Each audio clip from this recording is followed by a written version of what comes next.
The lost city of Wise, a wealthy Breton city swallowed by the sea after a princess opened the floodgates. A kingdom so beautiful, so magnificent, so impossibly rich that even the greatest cities of the ancient world paled in comparison. And yet, in a single night it was gone, devoured by the ocean, erased from the face of the earth.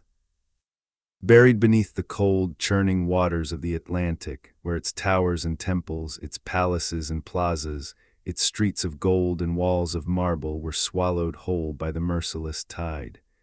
This is a story of pride and punishment, of faith and betrayal, of a king who built paradise and a daughter who destroyed it. This is the story of the most famous lost city in all of European legend, a city that some believe was not legend at all, but history buried beneath the sand and salt of the Breton coast. This is the story of Wise. Please let us know in the comments where you are watching this history video and what time you are watching it, and be sure to subscribe to the channel for future videos. Every civilization, it seems, carries within its collective memory the ghost of a drowned world. The Greeks spoke of Atlantis, a vast island empire that sank beneath the waves in a single day and night of catastrophic destruction, punished by the gods for its arrogance and moral corruption. The Mesopotamians told of a great flood that wiped clean the slate of humanity, sparing only one righteous man and his vessel of salvation. The Hindus spoke of Dwarka, the golden city of Lord Krishna, submerged beneath the Arabian Sea. The Welsh whispered of Cantre'r, Gwaelod, a lowland kingdom drowned by the negligence of a drunken watchman. The Irish remembered Turna and Og, the land beneath the waves where the immortal Tuatha Dé Danann retreated when the mortal world grew too hostile for their kind. But among all these legends of sunken lands and drowned civilizations, few possess the haunting emotional power, the vivid dramatic detail, and the enduring cultural resonance of the Breton legend of the City of Wise. This is not simply a tale of geological catastrophe or divine retribution. It is a deeply human story, a story about a father and his daughter, about the collision between an old world and a new faith, about the seductive danger of beauty without virtue, and about the terrible price that entire civilizations pay when those entrusted with their protection choose, instead, to pursue their own desires. The legend of Wise has been told and retold for over 1,500 years. It has been whispered around hearth fires in the stone cottages of rural Brittany, sung by wandering bards in the courts of medieval dukes, painted by the great romantic artists of the 19th century, set to music by the most celebrated composers of France, and studied by scholars, archaeologists, folklorists, and historians who have spent their careers trying to determine whether this magnificent story contains within it a kernel of historical truth.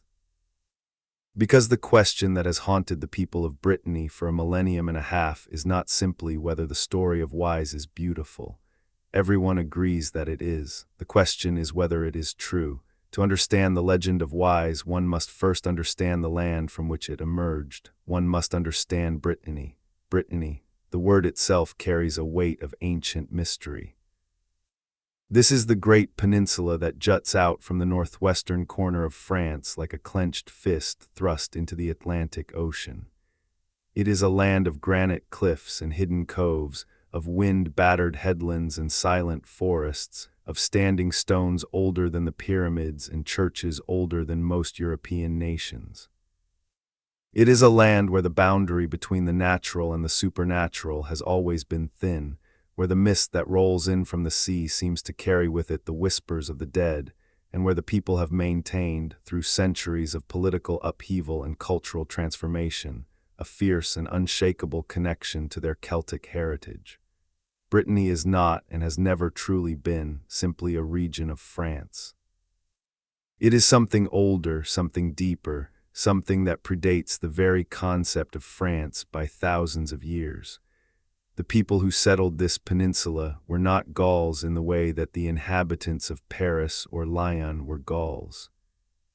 They were Celts closely related to the peoples of Cornwall, Wales, and Ireland, and they brought with them across the English Channel not only their language and their customs, but their entire cosmology, a way of seeing the world in which the sea was not simply a body of water but a living, breathing entity with its own will, its own moods, and its own terrible appetite. The geography of Brittany is essential to understanding the legend of Wise. This is a peninsula defined by its relationship with the ocean. The coastline of Brittany stretches for nearly 3,000 kilometers, and it is one of the most dramatically varied coastlines in all of Europe. In the north, along the Côtes d'Armor, massive pink granite boulders rise from the sea like the bones of ancient giants. In the south, along the coast of Morbihan, the land dissolves into a labyrinth of islands and inlets, a landscape that seems to exist in a state of perpetual negotiation between earth and water.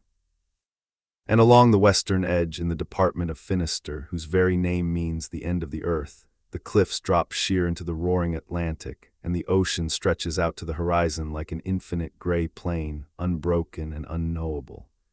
It is here, along the coast of Finistère, in the area known as Cornwall, that the legend of Wise is set, and it is here, specifically in the great Bay of Douarnenez, that the drowned city is said to lie. The Bay of Douarnenez is a place of extraordinary natural beauty and equally extraordinary natural danger. It is a wide, sweeping bay on the western coast of Brittany, open to the full fury of the Atlantic, and it has been the graveyard of countless ships throughout recorded history. The tides here are among the most powerful in the world, rising and falling with a force that can transform the landscape in a matter of hours, exposing vast stretches of sand and rock at low tide, and then reclaiming them with terrifying speed as the water returns. The currents are treacherous, the storms are sudden and violent, and the fog can roll in without warning, reducing visibility to a few meters and turning the familiar coastline into a disorienting maze of shadows and sounds. This is the landscape that gave birth to the legend of Wise. And when you stand on the cliffs above the Bay of Douarnenez on a stormy evening, when the wind is howling and the waves are crashing against the rocks with a sound like thunder, and the spray is flying up into the darkness like the breath of some vast submerged creature, it is not difficult to understand why the people who lived here for thousands of years believed that there was something beneath those waters, something magnificent, something lost. Something that was waiting with infinite patience to be found. To understand when and how the legend of Wise emerged, we must travel back in time to the centuries that followed the fall of the Roman Empire, to the era that is sometimes called the Dark Ages, but which was, in Brittany, anything but dark. This was the age of migration, the age of saints, the age when the Celtic peoples of Britain crossed the English Channel in great waves, fleeing the Anglo-Saxon invasions that were transforming their homeland, and settled in the peninsula that would come to bear their name. They called it Armorica, the land by the sea, and they remade it in their own image. These British Celtic immigrants brought with them everything that defined their culture. They brought their language Brythonic, which would evolve into the Breton language that is still spoken in Western Brittany today. They brought their social structures, their clan systems, their traditions of kingship and nobility.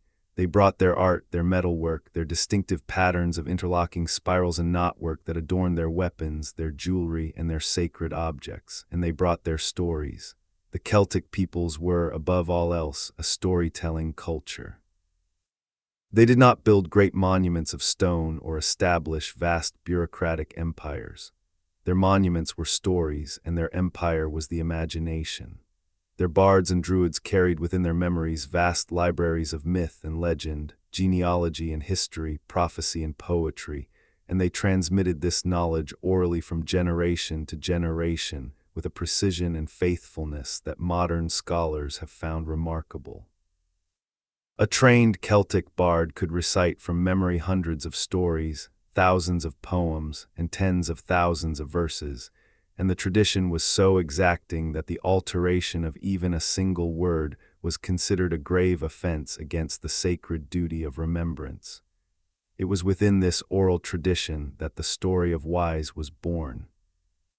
And while the earliest written versions of the legend date from the medieval period, scholars believe that the core of the story is much older, reaching back perhaps to the 5th or 6th century, to the very period when the British Celts were establishing themselves in Armorica and founding the small kingdoms that would eventually coalesce into the Duchy of Brittany.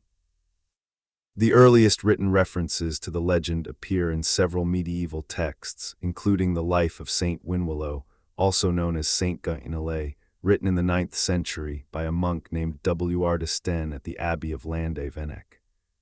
This hagiographic text contains allusions to the story of King Gradlon and the drowned city, though it does not provide the full narrative that later versions would elaborate.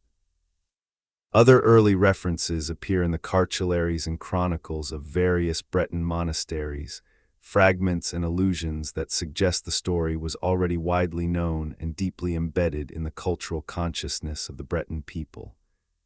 But it was in the later medieval period, and especially in the early modern era, that the legend of Wise was set down in its fullest and most dramatic form.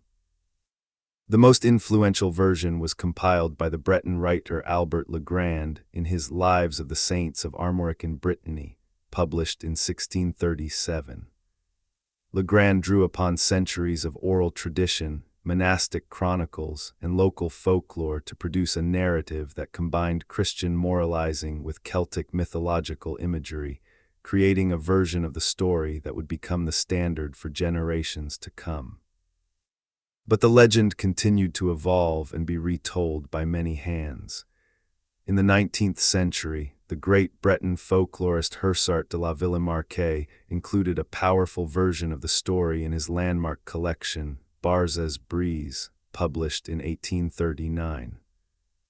This collection of Breton songs and legends, presented as transcriptions of authentic oral traditions, caused a sensation throughout France and Europe, and it played a crucial role in the romantic rediscovery of Celtic culture that swept the continent in the mid-19th century. La Villemarqué's version of the Wise legend, with its vivid imagery and emotional intensity, captured the imagination of artists, writers, and musicians, and it inspired a wave of creative works that continues to this day. Other significant versions were recorded by Émile Souvestre, by François-Marie Luzel, by Anatole Lebras, and by numerous other collectors and interpreters of Breton folklore. Each version differs in certain details, but the core narrative remains remarkably consistent across centuries and across tellers, a testament to the power of the story and to the deep cultural significance it holds for the people of Brittany. Now, let us tell that story. Let us begin at the beginning with a king, a city, and a promise made to the sea. In the days when Brittany was not yet Brittany, when the land was still called Cornwall and was ruled by petty kings who owed allegiance to no crown but their own, there lived a king named Gradlon. He is known in the Breton tradition as Gradlon Moor, Gradlon the Great, and he is one of the most important figures in the entire mythology and semi-legendary history of Brittany. His name appears not only in the legend of Wise but in numerous other Breton tales and traditions, and he is revered as one of the founding figures of Breton civilization, a king who embodied both the martial valor and the spiritual depth that the Breton people have always held as their highest ideals. The story of Gradlon in most versions begins not in Brittany at all, but far to the north, in the cold and mysterious lands beyond the sea. According to the oldest traditions, Gradlon was a warrior king, a man of immense physical strength and martial prowess, who spent his youth leading military campaigns in distant lands. Some versions say he fought in the north, in the lands of the Norse and the Danes. Others place his early adventures even farther afield, in mythical kingdoms at the edge of the known world. Whatever the specific geography, the consistent element is that Gradlon was a man who had seen the world, who had fought in wars beyond counting, and who had proven himself worthy of the title of king through the ancient Celtic test of martial excellence. It was during one of these northern campaigns, the legend tells us, that Gradlon encountered a woman of extraordinary beauty and supernatural power. Her name was Malgven, and she was, depending on the version, a queen of the northern lands, a sorceress, a fairy woman, or some combination of all three. Malgven was married to an aged king, a man she despised, and when she saw the young, strong, handsome Gradlon, she was consumed by desire. She approached him in secret and proposed an audacious plan. She would help him kill her husband, and in return, Gradlon would take her as his wife and carry her away to his kingdom in the south. Gradlon, enchanted by Malgven's beauty and impressed by her boldness, agreed.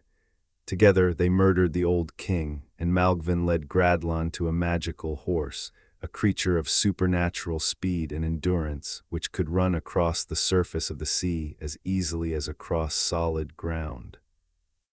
This horse, named Morvarc'h in the Breton tradition, a name that literally means sea horse, would become one of the most iconic elements of the Gradlon legend, and statues and images of King Gradlon riding Morvarc'h can be found throughout Brittany to this day.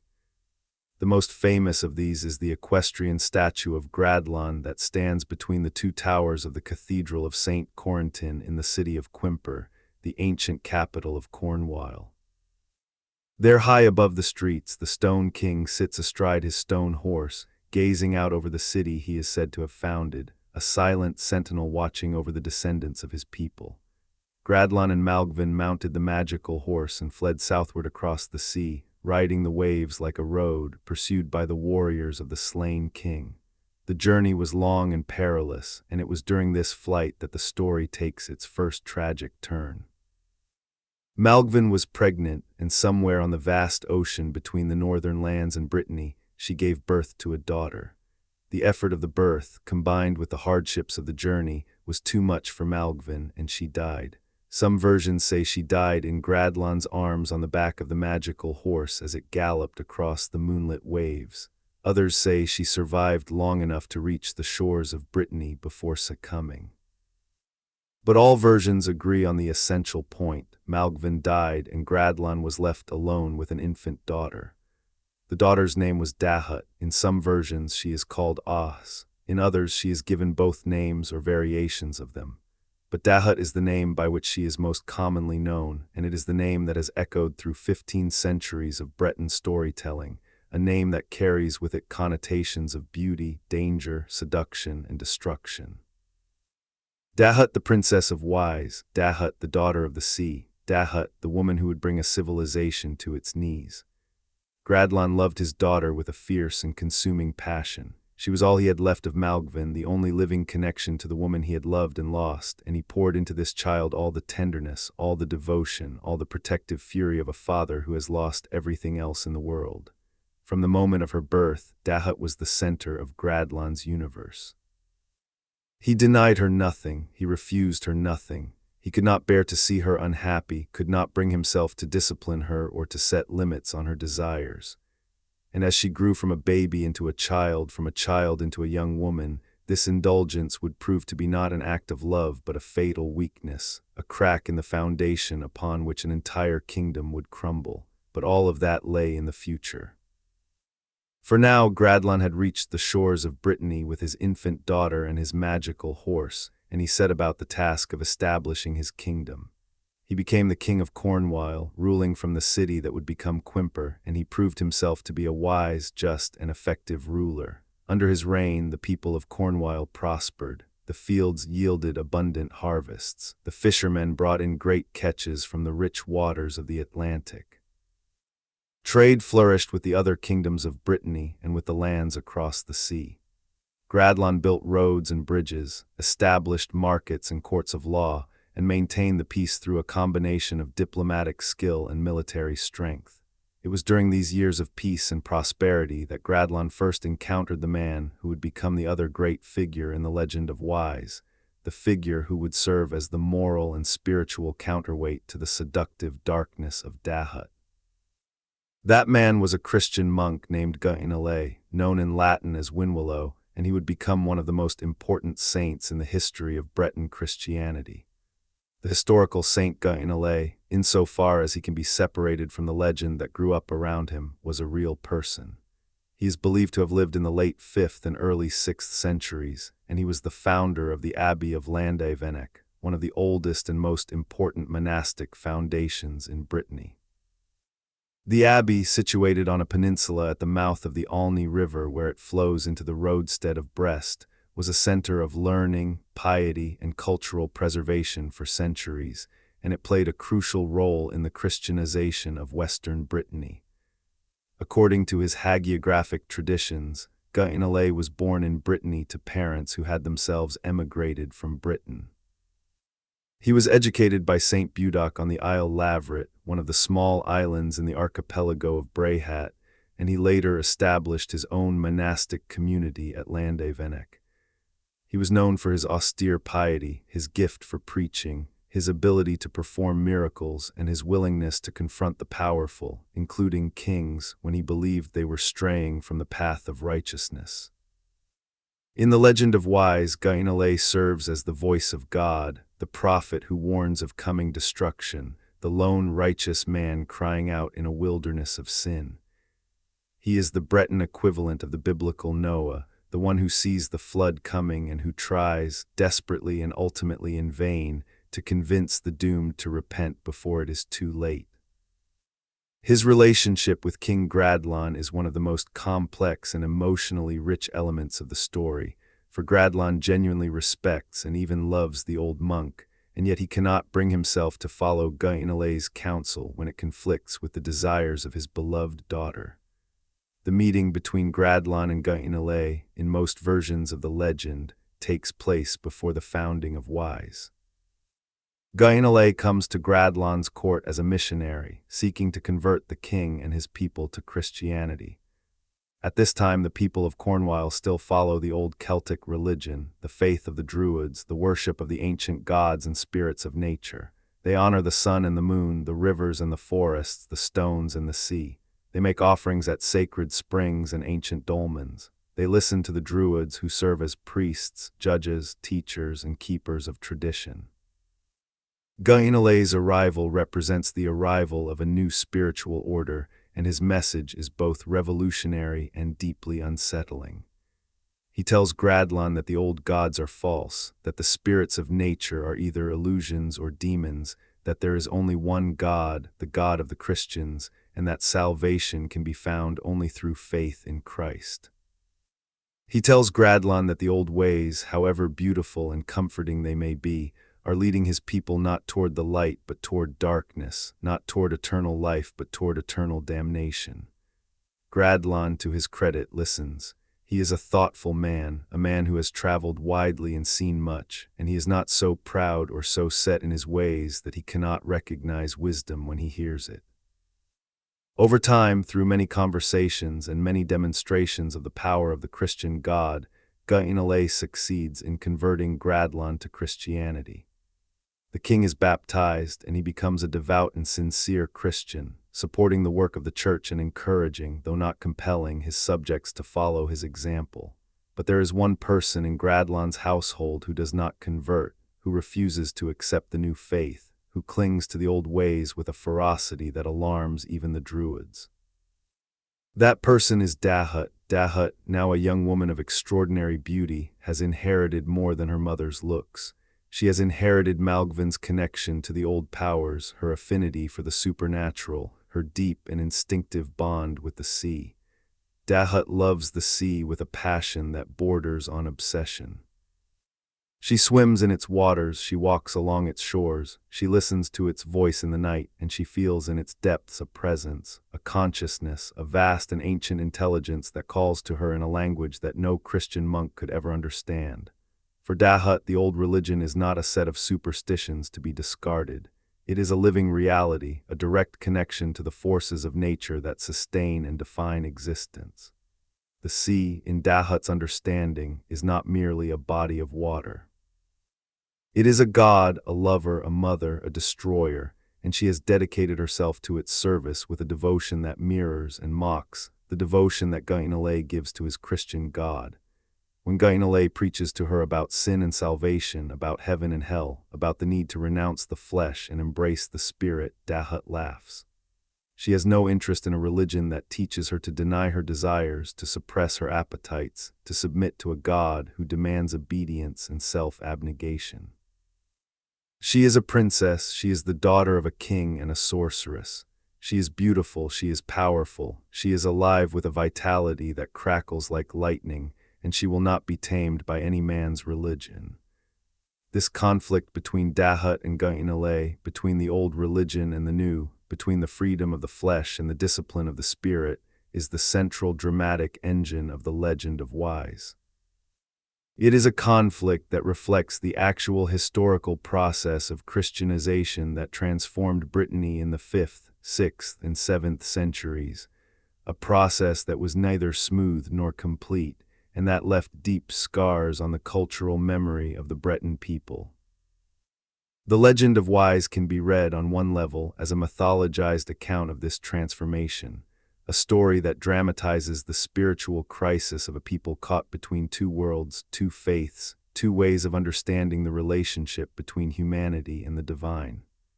But it is also, and perhaps more fundamentally, a story about the relationship between a father and his daughter, and about the terrible consequences of a love that refuses to set boundaries. It was Dahut who conceived the idea of building Wise. The circumstances vary from version to version, but the essential impulse is always the same. Dahut wanted a city of her own, a city that would reflect her own values and her own vision of the world, a city where the old religion would be honored, where pleasure would be celebrated, where the sea would be worshipped as the supreme deity, and where she, Dahut, would reign as queen.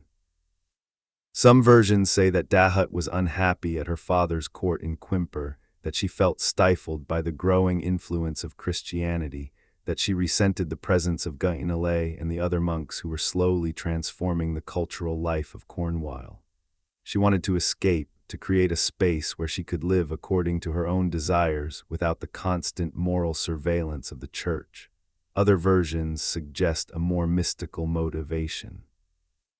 They say that Dahut heard a voice calling to her from the sea, a voice that promised her a kingdom beneath the waves, a realm of unimaginable beauty and eternal pleasure, if only she would build a city on the shore and open herself to the power of the deep. This voice, in the Christian interpretations of the legend, is the voice of the devil, using Dahut's vanity and her spiritual pride to lure her toward destruction. In the older, more pagan layers of the story, the voice is simply the voice of the sea itself, the ancient consciousness of the ocean calling to one of its own. Whatever the motivation, Dahut went to her father with her request. She wanted a city. She wanted a city built on the very edge of the sea, in a low-lying bay on the western coast of Cornwall, a place where the tides came in with extraordinary force and the land lay below the level of the highest waters. She wanted a city that would be the most beautiful in the world, a city of white marble and shining gold, a city with towers that would touch the clouds and harbors that would welcome ships from every corner of the earth. And Gradlon, because he could deny his daughter nothing, because the very thought of her unhappiness was unbearable to him, because he loved her with a love so fierce and so blind that it overrode his own judgment and his own faith, said yes. The construction of Wise was an undertaking of almost unimaginable ambition. The site chosen for the city was, by any rational assessment, an act of madness. It was a low plain on the coast of the Bay of Douarnenez, a piece of land that sat below the level of the sea at high tide. To build a city in such a location was to build a city at the bottom of a bowl, a city that existed only at the sufferance of the ocean, a city that could survive only if the ocean was held back by some barrier strong enough to resist its immense and relentless pressure. And so Gradlon ordered the construction of a great dike, a massive wall of stone and earth that would encircle the city and protect it from the sea.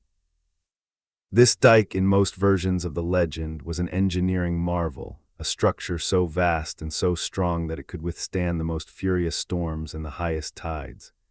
It rose above the surrounding landscape like the wall of a fortress, and at its base, set into the stone, was a single gate, a great bronze door fitted with a massive lock, through which the waters of the sea could be admitted or excluded as needed. This gate was the key to the survival of Wise. When the tide was low, the gate could be opened to allow ships to enter and leave the harbor. When the tide was high, the gate had to be closed and locked, or the sea would pour through the opening and flood the city. The gate had only one key, a golden key, and that key was kept by King Gradlon himself. He wore it on a chain around his neck, close to his heart, and he guarded it with the same jealous care with which he guarded his daughter. For Gradlon understood, even if he could not bring himself to speak the understanding aloud, that the key to the Gate of Wise was not merely a piece of metal. It was the key to the survival of his people, As long as the key was in his possession, as long as the gate remained under his control, the city would endure. If the key were ever lost, if the gate were ever opened at the wrong time, the consequences would be catastrophic. The construction took years, perhaps decades.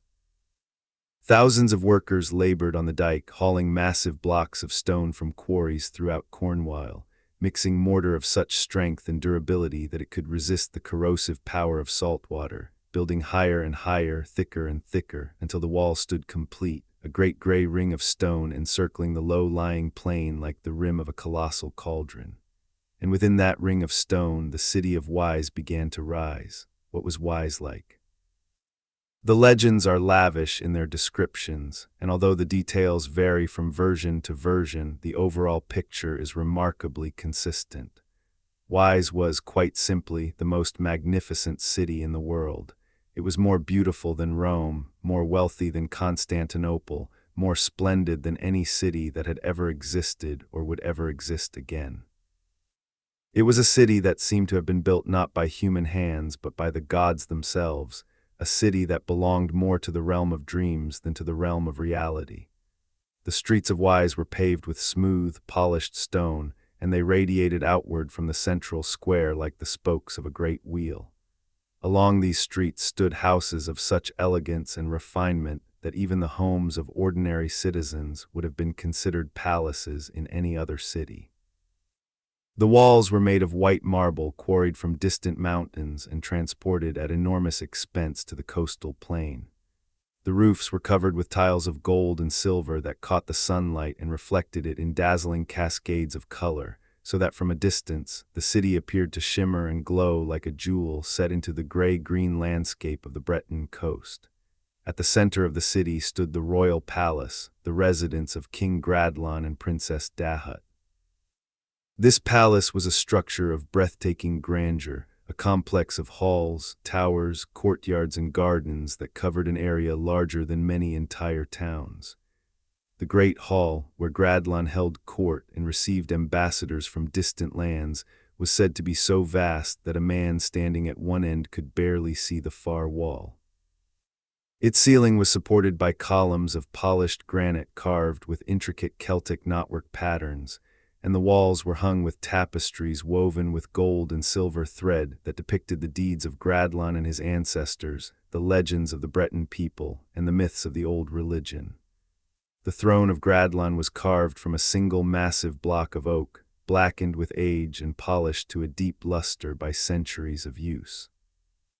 It sat upon a raised dais at the far end of the great hall, and behind it, mounted on the wall, was the great sword of Gradlon, the weapon with which he had conquered his kingdom and established his dynasty. On feast days and holy occasions, the great hall was filled with hundreds of guests, nobles and warriors, druids and bards, merchants and ambassadors, all seated at long tables laden with food and drink in quantities that staggered the imagination. But it was the harbor of Wise that was the true glory of the city. The harbor was a vast, sheltered basin, protected from the open sea by the great Dike and connected to the ocean by the single gated channel. Ships from every known land came to Wise to trade, and the harbor was always crowded with vessels of every size and description.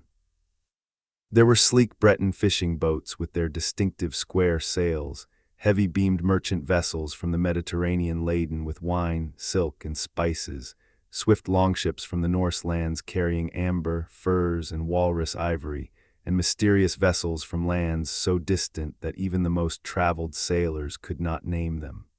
The wealth that flowed through the harbor of Wise was staggering. The city was the commercial crossroads of the Atlantic world, the point where the trade routes of the north and the south, the east and the west converged, and Gradlon's treasury swelled with the tariffs and taxes that this trade generated. Gold, silver, precious gems, exotic fabrics, rare spices, fine wines, beautiful metalwork, and cunning devices of every kind poured into Wise in an unending river of luxury, and the city's merchants grew so wealthy that they lived in houses that would have shamed the palaces of lesser kings. The people of Wise wanted for nothing. There was no poverty, no hunger, no deprivation of any kind. The granaries were always full, the markets were always stocked, the workshops and foundries and shipyards were always busy. Employment was plentiful, wages were generous, and even the lowest laborer in Wise lived a life of comfort and security that would have been the envy of nobles in other lands. The city had schools where children were educated in reading, writing, mathematics, history, and the arts. It had hospitals where the sick were cared for by skilled physicians. It had theaters where plays and musical performances delighted audiences of thousands. It had public baths where citizens of every rank could bathe in warm, perfumed water. It had gardens and parks where families could stroll among exotic flowers and listen to the songs of imported birds. Wise was, in short, a paradise, a city where every material need was met, where every aesthetic desire was satisfied, where life was lived at its highest and most refined. It was the culmination of everything that human civilization aspired to be, a place where the chaos and cruelty of the natural world had been tamed and ordered and transformed into something beautiful and harmonious and good. Or so it seemed, because beneath the gleaming surface of this magnificent city, beneath the gold roofs and the marble walls, beneath the overflowing markets and the bustling harbor, something was wrong, something was growing. Something dark and dangerous and ultimately destructive was taking root in the heart of Wise, nourished by the very abundance and beauty that made the city seem so perfect. And that something had a name. Her name was Dahut. As Wise grew in wealth and splendor, Dahut grew in beauty and power. She was, by all accounts, the most beautiful woman in the world, a creature of such extraordinary physical perfection that men who looked upon her were struck dumb with desire. Her hair was the color of copper, a deep, rich red that gleamed in the light like molten metal. Her eyes were the green of the sea on a calm summer day, deep and clear and impossibly luminous. Her skin was pale and flawless, her features were sculpted with a precision that seemed almost inhuman in its perfection, and her body moved with a grace that was at once regal and sensual, commanding attention and inspiring longing in equal measure. But Dahut's beauty was more than merely physical. There was something about her, something that could not be explained by the symmetry of her features or the elegance of her form, something that seemed to emanate from within her like a light or a fragrance or a sound just below the threshold of hearing. Men who came into her presence felt it immediately, this strange and intoxicating power, and they found themselves unable to resist it. They forgot their loyalties, their principles, their vows. They forgot their wives and their children, their duties and their honor. They forgot everything except the overwhelming desire to be near her, to touch her, to possess her, to be consumed by her.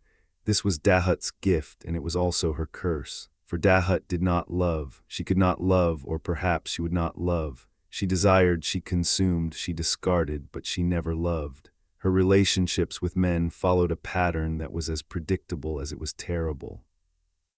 She would choose a man, usually a young, handsome, noble, or warrior who had caught her eye at one of the elaborate feasts or festivals that were a constant feature of life in Wise. She would seduce him with her beauty and her charm, drawing him into her web with an artistry that left him helpless. And then, when she had taken her pleasure, when she had drained him of whatever vitality or novelty he possessed, she would discard him. The manner of this discarding, in many versions of the legend, was not merely cruel but murderous. According to the most dramatic tellings of the story, Dahut would give each of her lovers a silk mask to wear during their night together, a mask that was beautiful and soft and comfortable, and that concealed the lover's identity from the prying eyes of the court. But the mask was enchanted, or perhaps it was simply constructed with a diabolical ingenuity, and when the morning came and the night of passion was over, the mask would tighten around the wearer's face, constricting like a living thing, squeezing tighter and tighter until it crushed the life out of him. The body would then be carried out of the palace and thrown into the sea, disposed of like refuse, and Dahut would begin the search for her next victim. How many men died in this way? The legends do not give a precise number, but they make clear that it was many, dozens, scores, perhaps hundreds.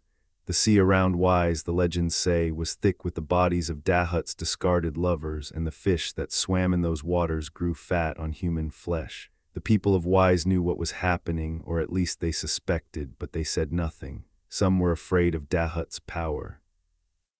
Others were complicit in her pleasures, having been corrupted by the same spirit of excess and indulgence that animated the princess.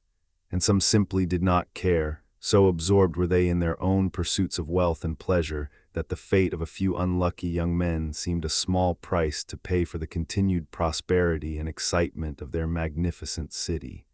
Gradlon knew too. He could not help but know, for the court was a small world, and rumors traveled fast, and the disappearance of young man after young man from the halls of the palace could not be entirely concealed even from a father determined not to see. But Gradlon did not confront his daughter. He did not demand an accounting. He did not exercise the authority that was his by right as king and father. He looked away. He told himself that the rumors were exaggerations, that Dahut was simply young and spirited, that she would outgrow her wildness in time. He told himself these lies because the alternative, the truth, was too terrible to face. And this was Gradlon's great sin, the sin that would ultimately prove more destructive than any of Dahut's crimes. Not the sin of commission, but the sin of omission. Not the sin of doing evil, but the sin of allowing evil to be done. Gradlon was not a wicked man. He was, by all accounts, a good king and a sincere Christian, a man who prayed daily, who gave generously to the church, who sought justice for his people and peace for his realm. But he had one fatal weakness, one blind spot that no amount of prayer or piety could illuminate, and that was his love for his daughter. He loved Dahut more than he loved God, more than he loved his people, more than he loved justice or truth or his own soul. And that disordered love that had been so excessive and so undisciplined that it had become a form of idolatry, would prove to be the undoing of everything he had built. St. Guénolé saw what was happening. He saw the corruption spreading through Wise like a poison through a body, and he was horrified. He saw the orgies and the debauchery. He saw the worship of the old gods, the pagan rituals conducted in secret temples dedicated to the spirits of the sea. He saw the bodies of Dahut's lovers floating in the harbor, and he understood with the clarity of a prophet that Wise was hurtling toward destruction with the unstoppable momentum of a boulder rolling downhill. Guénolé went to Gradlon. He went repeatedly, insistently, urgently, with the desperate determination of a man trying to wake a sleeper from a nightmare. He told Gradlon that the city was sinking into sin, that the people had turned away from God, that the pleasures they pursued were not innocent entertainments, but acts of rebellion against the divine order. He told Gradlon that God's patience was not infinite, that a reckoning was coming, that the sea itself would be the instrument of divine judgment if the king did not act to restore order and righteousness. The sea that you have held back with your dike, Guénolé told Gradlon, is the instrument of God's justice. You have built walls against the water, but you cannot build walls against the wrath of heaven. The same ocean that surrounds your city and sustains your trade will one day rise up and destroy everything you have built, unless you turn away from the path of sin and return to the ways of God. Gradlon listened to Guénolé with the pained, conflicted expression of a man who knows that what he is hearing is true, but who cannot bring himself to act on that knowledge. He respected Guénolé. He believed Guénolé. He knew in his heart that the old monk was right, that Wise was rotting from within, that the magnificence of the city was a beautiful facade concealing a spiritual ruin. But every time he resolved to act, every time he steeled himself to confront Dahut and demand that she change her ways, he would see her face, her beautiful, beloved face, and his resolution would crumble like sand before the tide. She is young, Gradlon would say. She will change, give her time. Time is precisely what you do not have, Guénolé would reply. The tide waits for no one, not even a king. Guénolé did not limit his warnings to private audiences with the king. He preached publicly in the streets and squares of Wise, crying out against the sins of the city with a fervor and an eloquence that drew crowds of hundreds. He stood in the marketplace and denounced the greed and materialism that had consumed the merchants. He stood before the temples of the old gods and condemned the pagan worship that flourished within them. He stood at the gates of the royal palace and called upon Dahut by name, demanding that she repent of her wickedness, that she renounce her pagan practices, that she stop the killing and the debauchery and submit herself to the authority of the one true God. Dahut responded to Guénolé's preaching with contempt. She mocked him openly, calling him a dried-up old man, a killjoy, a fraud who preached poverty while living in a monastery endowed with the wealth of kings. She challenged him to demonstrate the power of his God, if his God was so mighty, by stopping the tide or calming the storm or performing some miracle that would prove beyond doubt that the Christian faith was superior to the old religion. And when Guénolé could not or would not perform such a spectacle on demand, Dahut laughed and turned away, taking her courtiers and her admirers with her, leaving the old monk standing alone in the empty square with his warnings unheeded and his prophecies unheard. But Guénolé did not give up. He could not give up. He was driven by a conviction that was deeper than strategy, deeper than calculation, deeper even than hope. He believed with every fiber of his being that the destruction of Wise was not only possible but inevitable unless the people repented, and he could not in good conscience walk away from a doomed city without having done everything in his power to save it. And so he continued to preach. Day after day, week after week, month after month, year after year, the old monk walked the golden streets of Wise with his rough brown robe and his wooden staff and his eyes burning with the fire of prophetic certainty, and he told the people of Wise what they did not want to hear. He told them that their wealth was meaningless. He told them that their beauty was a snare. He told them that their pleasures were poisons. He told them that the sea was watching, that the sea was waiting, and that the sea would have its due. Most of the people ignored him, some laughed at him. A few threw stones, but a small number, a very small number, listened. They listened and they were afraid, and they began to prepare themselves in whatever way they could for the catastrophe that the old monk had foretold. As the years passed and the prosperity of Wise continued to grow, the moral decline of the city accelerated. It was as if the wealth and beauty of Wise, instead of inspiring gratitude and humility, had the opposite effect, fostering a sense of invulnerability, a belief that the people of Wise were exempt from the ordinary laws of nature and morality, that the rules that governed the rest of humanity did not apply to them. This is a pattern that appears again and again in the myths and histories of civilizations throughout the world. Prosperity breeds complacency. Complacency breeds indulgence. Indulgence breeds corruption, and corruption breeds destruction. It is the cycle that brought down Rome, that toppled the dynasties of China, that destroyed the empires of Mesoamerica, and it is the cycle that was playing out in the streets and palaces of Wise, beneath the gold-tiled roofs and behind the marble walls, in the bedchambers and the banquet halls and the shadowy temples of the old gods. The people of Wise had become addicted to pleasure. The feasts that had once been occasional celebrations of important events, harvest festivals, royal birthdays, the return of the fishing fleet, had become daily or even nightly affairs, orgies of eating and drinking that lasted for hours and left the participants stupefied with excess. The wine flowed like water, and the food was piled on the tables in quantities that would have fed entire villages. Music, dancing, games, contests, spectacles of every kind were organized on a scale and with a frequency that left no room for ordinary life. Work was neglected, responsibilities were forgotten, families were abandoned. The entire social fabric of the city was being stretched to the breaking point by the relentless pursuit of sensation and gratification.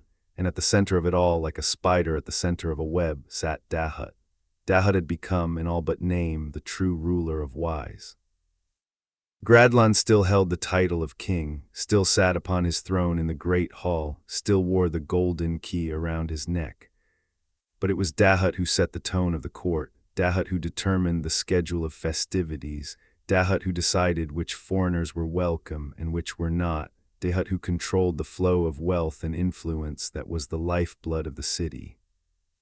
The nobles and merchants of Wise courted her favor with the desperation of drowning men reaching for a piece of floating wood, and they would do anything, betray anything, sacrifice anything to remain in her good graces. Dahut had also become the high priestess of the revived pagan religion that flourished in Wise.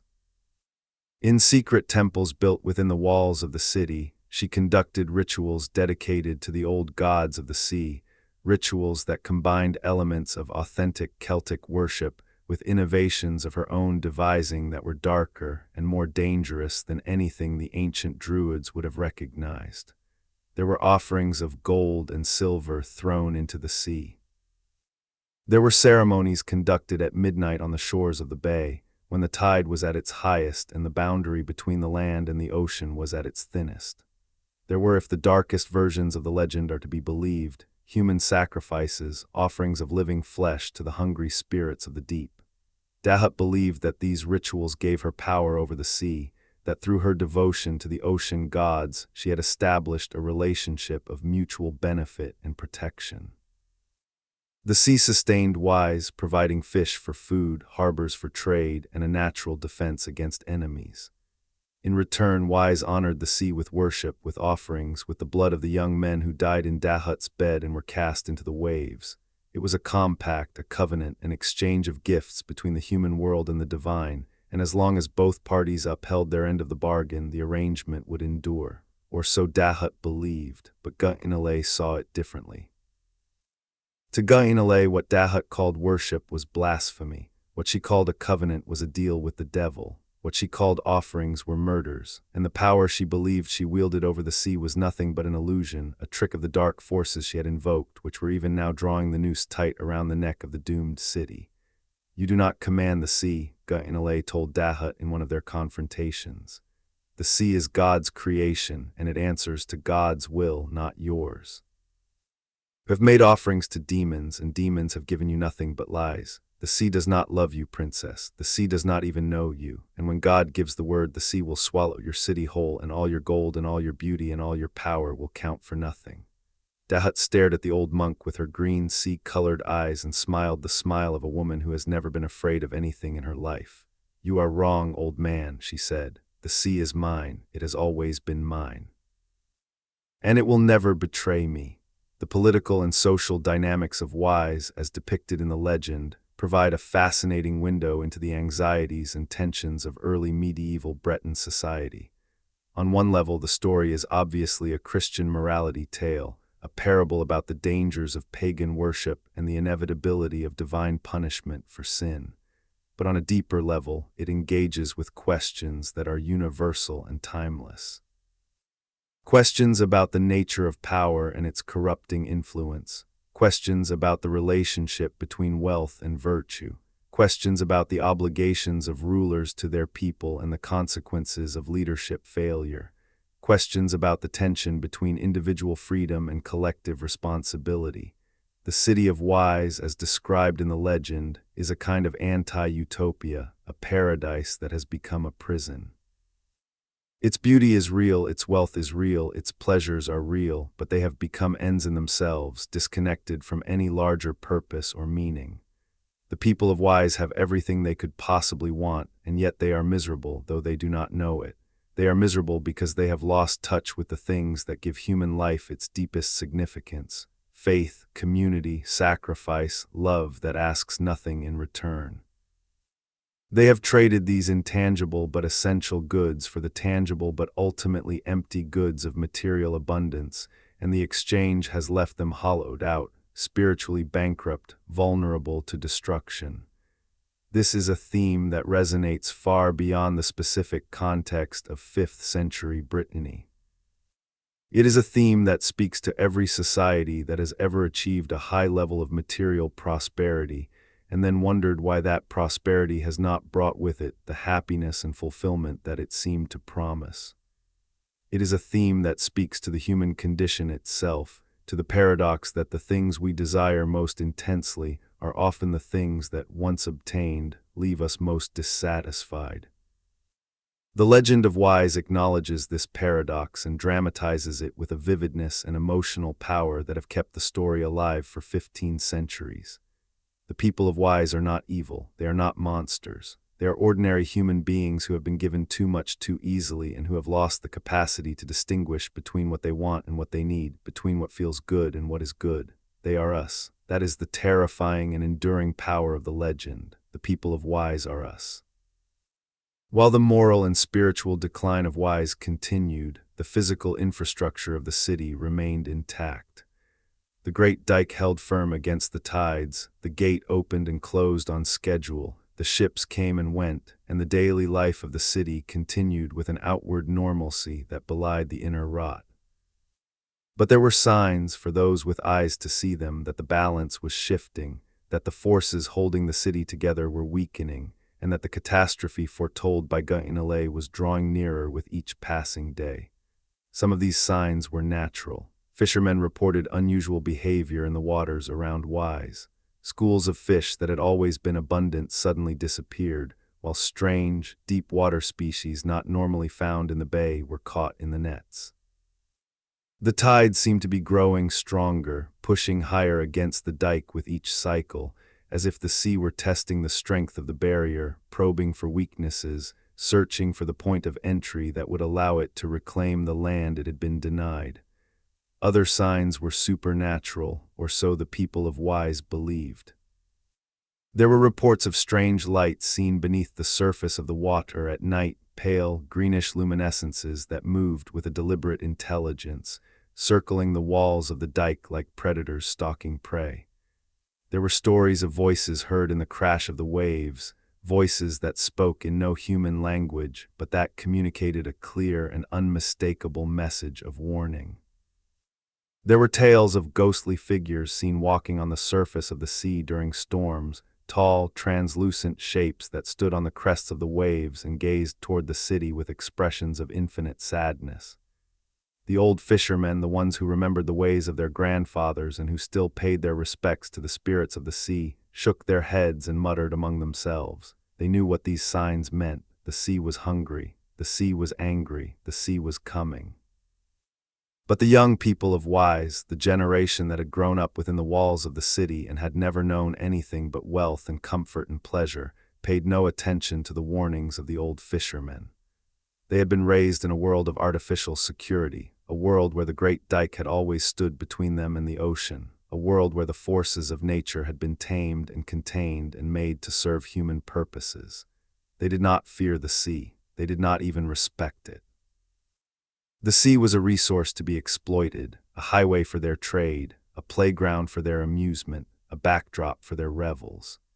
The idea that it could rise up and destroy them was as absurd and as unthinkable as the idea that the floor beneath their feet could suddenly open and swallow them whole.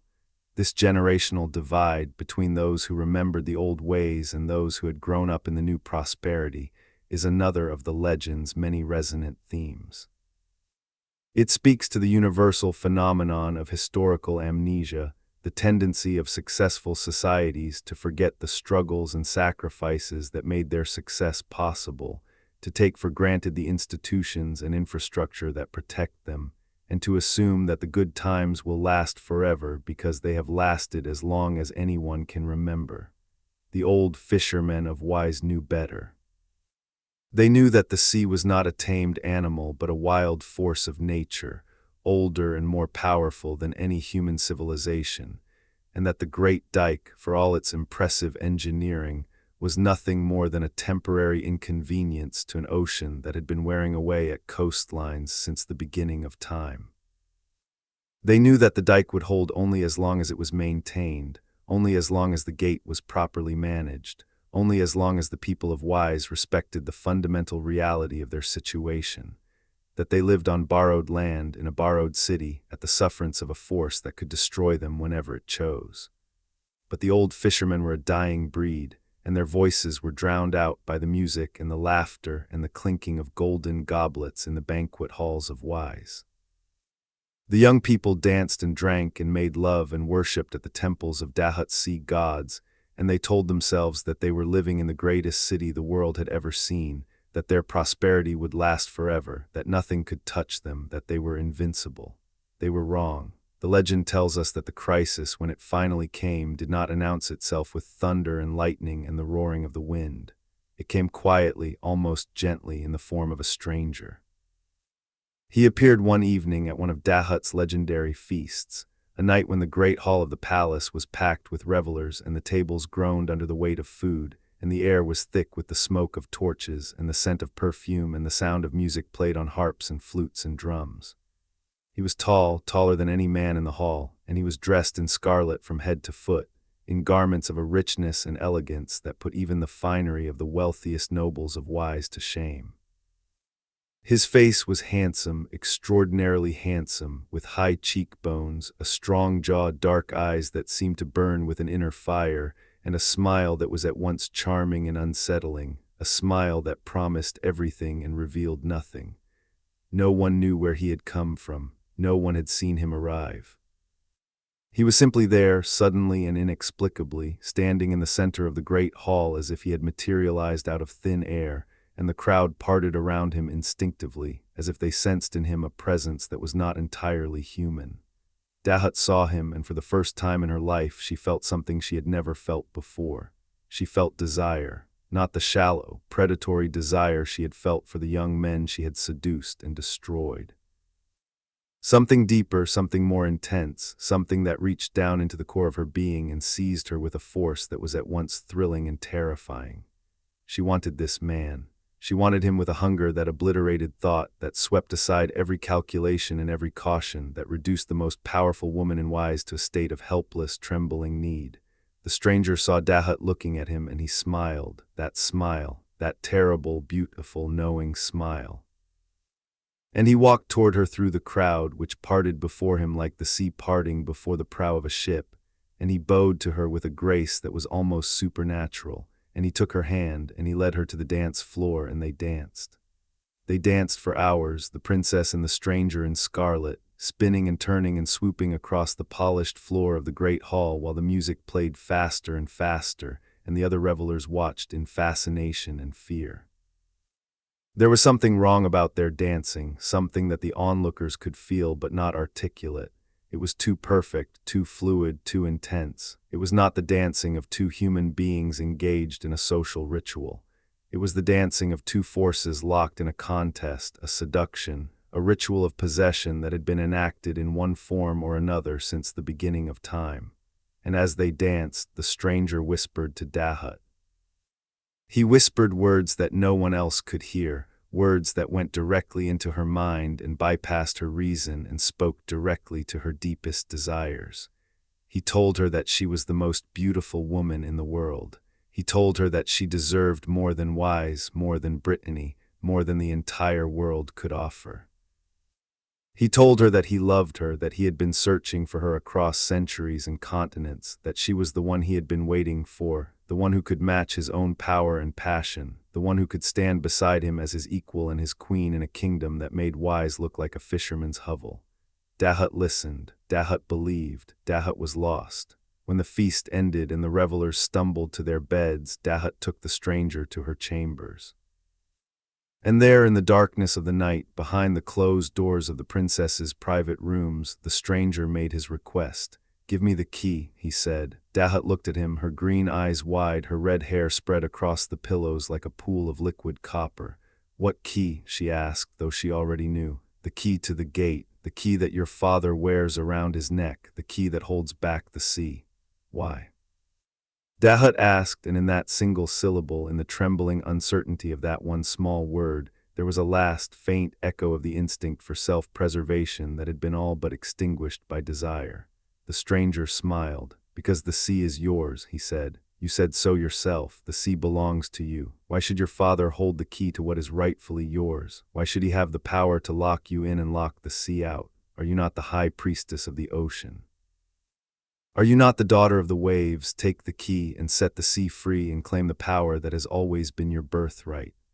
Dahut rose from the bed. She moved through the darkened corridors of the palace like a ghost, her bare feet making no sound on the cold stone floors, her white nightgown trailing behind her like the train of a spectral bride. She found her father's chamber. She opened the door. She entered. Gradlon was asleep.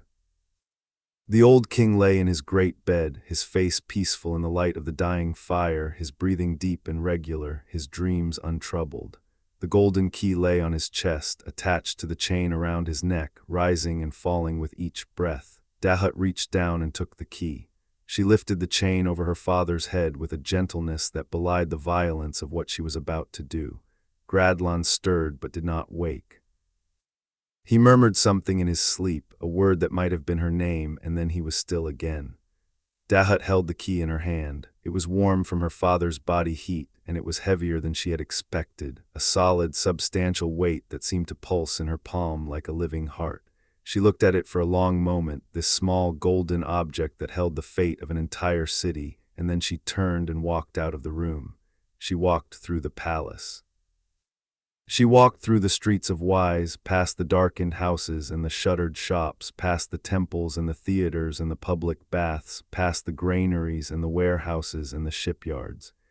She walked to the edge of the city, to the base of the great dike, to the place where the massive bronze gate stood between the city and the sea. The stranger was waiting for her.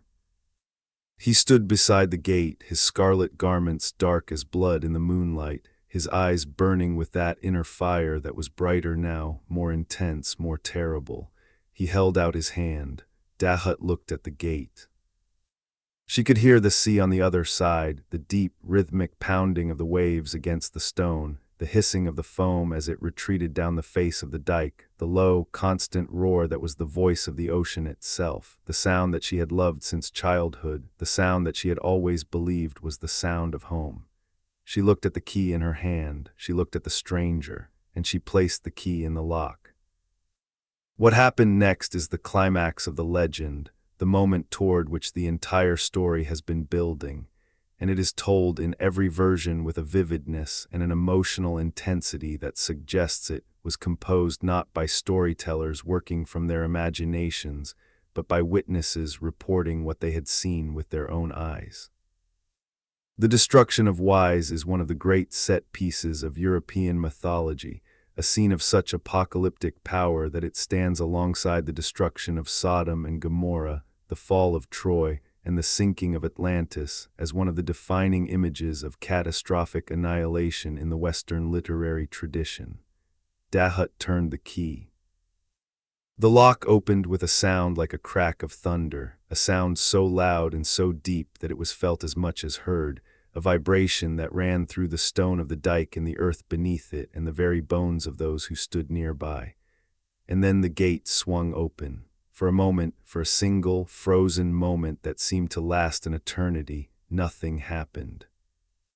The gate stood open, and beyond it the sea was visible, a vast black wall of water that seemed to hang suspended in the moonlight, motionless, silent, as if it were holding its breath.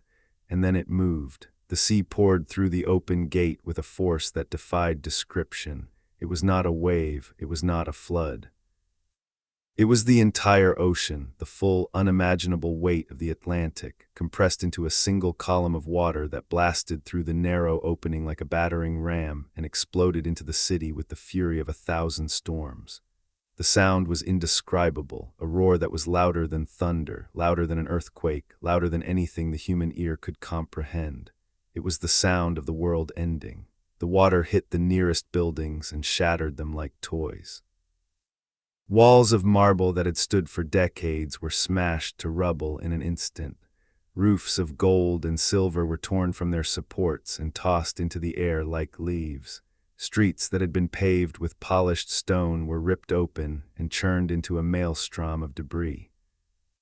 The harbor, the pride of Wise, was overwhelmed in seconds. The ships at anchor picked up by the surge and hurled inland, their masts and hulls shattered against the walls of buildings, their cargoes of wine and silk and spices scattered and lost.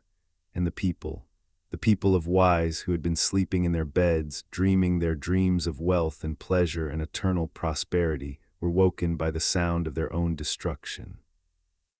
They woke to darkness and chaos, to the sound of screaming and the crash of collapsing buildings, to the cold shock of water rising around them with a speed that left no time for escape. They scrambled from their beds and fought their way to their doors, only to find the streets already waist-deep in churning, debris-filled water. They climbed to their roofs and screamed for help, but there was no help to be had. The water rose higher and higher, swallowing the streets, the ground floors, the upper stories, the rooftops, until there was nothing left above the surface but the tips of the tallest towers, and even these were being battered and undermined by the relentless force of the flood. Some tried to swim. They struck out into the churning water, fighting against the current, grasping at floating debris, calling to their families, their friends, their neighbors. A few reached the dike and managed to climb over it, scrambling up the stone face of the wall and throwing themselves over the top to land on the other side, bruised and battered and half drowned, but alive. But for everyone who made it over the wall, 100 were dragged under by the current, pulled down into the darkness by the weight of their own clothing, by the debris that struck them and stunned them, by the sheer overwhelming force of the water that showed no mercy and offered no escape. The children, the old. The sick, the infirm, they had no chance at all. They died in their beds, in their cradles, in the arms of their parents and grandparents and caretakers. They died without understanding what was happening, without knowing why the world had suddenly turned to water and darkness and cold. They died and the sea took them and they were gone. In the palace, King Gradlon was woken by the sound of the catastrophe. He knew instantly, with the terrible clarity of a man confronting his worst nightmare, what had happened. The gate had been opened, the key had been taken, the sea was inside the walls. Gradlon leaped from his bed and ran through the flooding corridors of the palace, shouting for his daughter, shouting for his servants, shouting for anyone who could hear him. The water was already knee-deep and rising fast, and the palace was shaking on its foundations as the force of the flood undermined the walls and floors. Gradlon found his magical horse, Morvarc'h, the horse that could ride across the surface of the sea, and he mounted it and rode out of the palace and into the streets of the drowning city. What he saw was a vision of hell. The magnificent city of Wise, the most beautiful city in the world, was being torn apart before his eyes. Buildings were collapsing, people were drowning. The water was everywhere, a churning, frothing mass of gray-green destruction that was swallowing everything. The gold-tiled roofs, the marble walls, the crowded marketplaces, the busy harbor, the temples, the theaters, the gardens, everything. Everything was going under, everything was being lost. Gradlon found Dahut. She was standing at the base of the dike near the open gate, and she was screaming, not for help, not in fear. She was screaming at the stranger in Scarlet, who was standing on top of the dike, looking down at the destruction with an expression of profound satisfaction. Dahut was screaming at him, demanding to know what was happening, demanding that he stop it, demanding that he close the gate, demanding that he save her city. But the stranger only smiled, that terrible, beautiful, knowing smile, and then, as Dahut watched, he vanished. He was there and then he was not, as if he had never existed at all, as if he had been nothing more than a shadow cast by the moonlight on the surface of the rising water. Gradlon rode to his daughter and pulled her up onto the back of Morvarc'h. The horse reared and plunged, terrified by the roaring water and the chaos of the collapsing city, but it obeyed its master, and Gradlon spurred it forward, riding toward the dike, riding toward safety, riding for both their lives. And then Guénolé appeared. The old monk emerged from the darkness like a figure from a dream, standing on a piece of high ground that was still above the water, his brown robe soaked, his white hair streaming in the wind, his eyes blazing with a light that was not of this world. He looked at Gradlon, he looked at Dahut, who clung to her father's back, her arms wrapped around his waist, her face pressed against his shoulder. "Let her go," Guénolé said. Gradlon stared at the monk in horror. "What? Let her go, Gradlon? She is the cause of this. The demon on your horse is dragging you down. If you do not let her go, you will drown with her and all will be lost." "She is my daughter," Gradlon screamed, and in those 4 words was contained all the agony, all the love, all the guilt, all the impossible, irreconcilable conflict that had been tearing at his soul since the day Dahut was born. "She is the instrument of destruction," Guénolé said, and his voice was calm and clear and merciless. "God has spoken. The city is lost. The people are lost, but you, Gradlon, you can still be saved. Let her go." The horse struggled in the rising water. The waves crashed against the dike. The city screamed and died behind them. And Gradlon, King Gradlon the Great, the man who had built the most magnificent city in the world, the man who loved his daughter more than life itself, made his choice. He let her go. Some versions say he pushed her. Others say he simply loosened his grip and the water took her. Others say that Guénolé reached out and pulled Dahut from the horse and cast her into the sea with his own hands. But all versions agree on what happened next. Dahut fell into the water. She screamed once, a sound that cut through the roar of the flood like a knife through flesh, and then the waves closed over her head and she was gone. The sea took her as it had taken the city, as it had taken the people, as it had taken everything. The sea took Dahut and she disappeared beneath the surface, and the last thing Gradlon saw before the darkness swallowed her was her face, her beautiful, terrible face, looking up at him through the churning water with an expression that he would carry with him for the rest of his life. An expression of betrayal, an expression of accusation, an expression that said as clearly as words, "You chose them over me. You chose God over me, you chose life over me, and I will never forgive you." And then she was gone. Morvarc'h carried Gradlon over the dike and away from the drowning city, galloping across the surface of the flooding waters with its magical speed, carrying the broken king to safety on the shores of the mainland. Guénolé ran beside them, or was carried by some divine power, and together the king and the monk reached dry land as the sun rose on a transformed landscape. Where the city of Wise had stood, there was nothing, nothing but water. The great dike had been shattered, its massive stones scattered across the seafloor like children's blocks. The gate, the bronze gate through which the sea had entered, was gone, torn from its hinges and carried away by the current. The buildings, the streets, the temples, the palace, the harbor, everything had been submerged beneath the waters of the bay, and the surface of the sea was calm and flat and gray, as if nothing had ever been there at all. The only sounds were the crying of the gulls and the gentle lapping of the waves against the shore.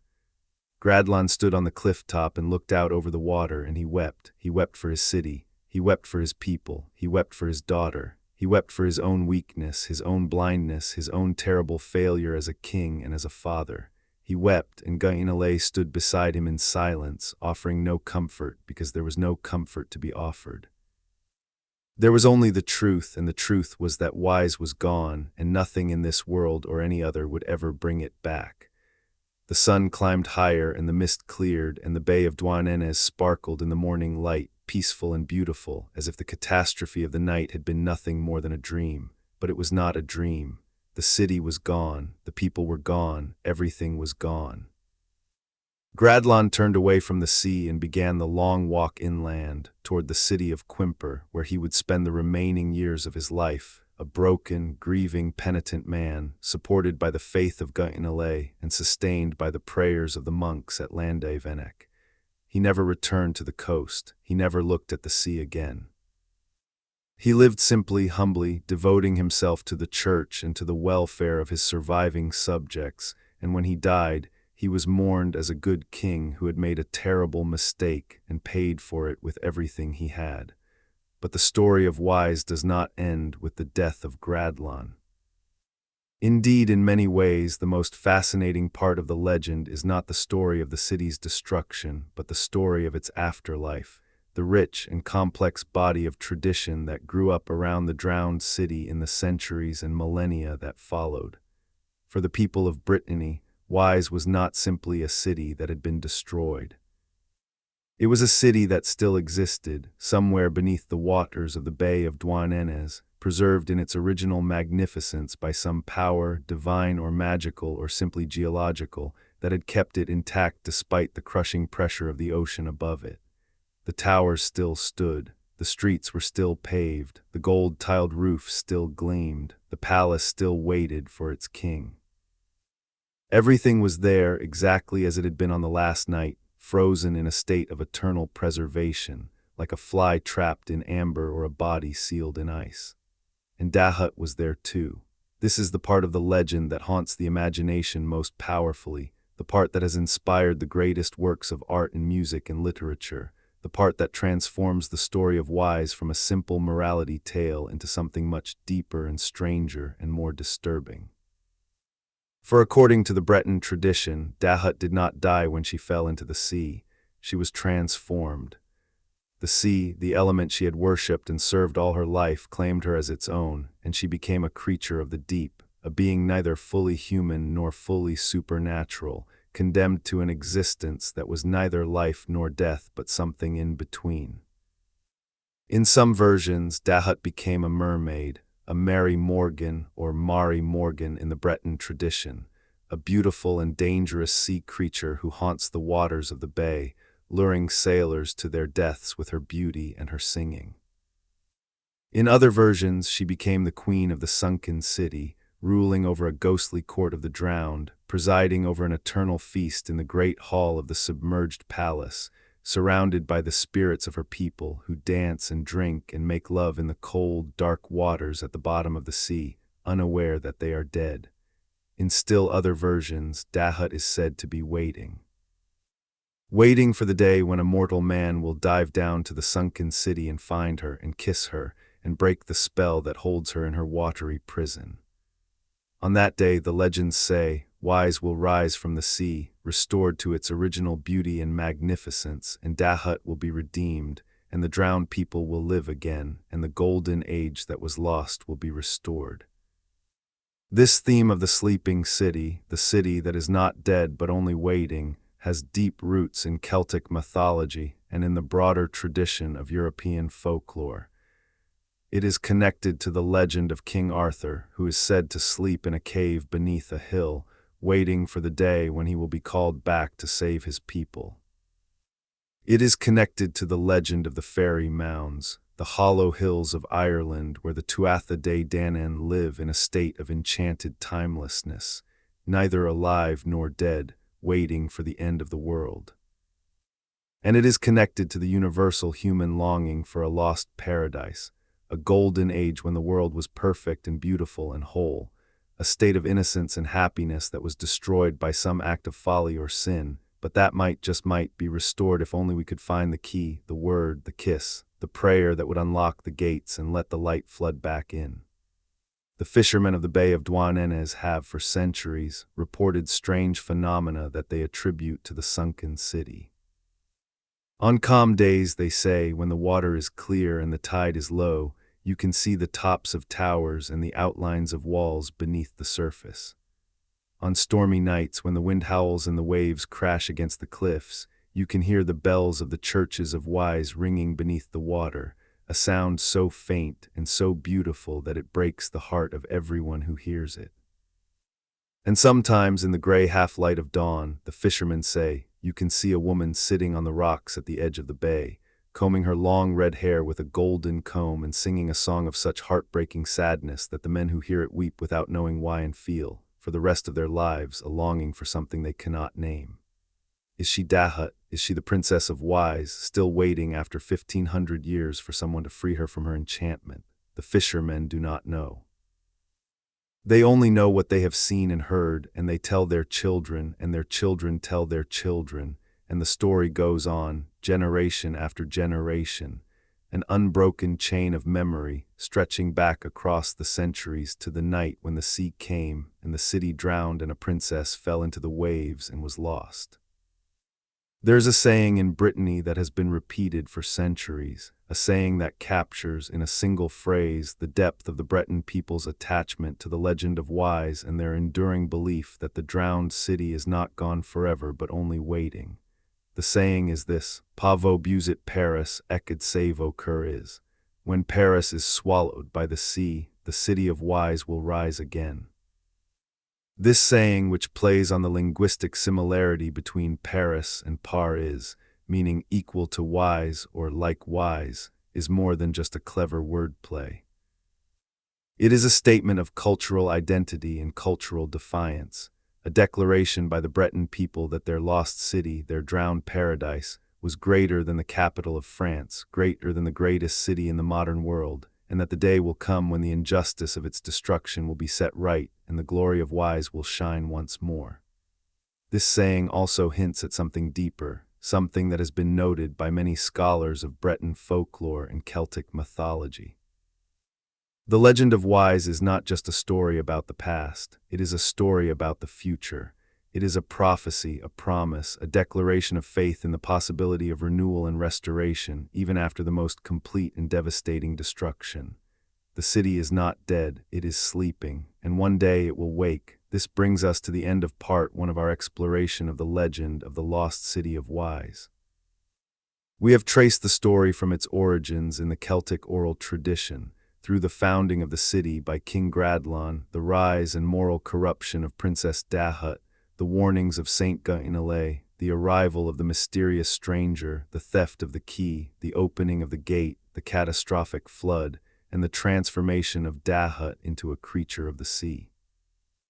We have explored the geographical, historical, and cultural context that gave birth to this extraordinary legend, and we have begun to examine the rich body of tradition and belief that grew up around the sunken city in the centuries that followed its destruction.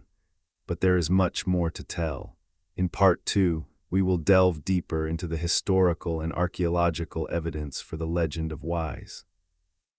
We will explore the real geological processes of coastal flooding and land subsidence that may have inspired the story. We will examine the role of the legend in Breton cultural identity and nationalist politics. We will trace the remarkable afterlife of the Wise story in art, music, literature, and popular culture, from the medieval period to the present day.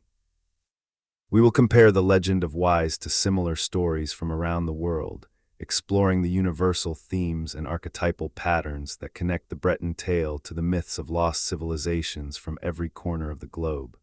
And we will ask the question that has haunted the shores of Brittany for 15 centuries. Could the legend of Wise be true? Could there really be a city beneath the waters of the Bay of Douarnenez, waiting in the darkness for the day when it will rise again? The sea keeps its secrets well, but sometimes on quiet nights when the tide is low and the moon is full and the wind carries the faintest echo of a bell ringing somewhere far below the surface, the sea whispers. And if you listen closely, very closely, with the patience and the faith of the old fishermen who have spent their lives on these waters, you might just hear what it is saying. It is saying a name: Wise.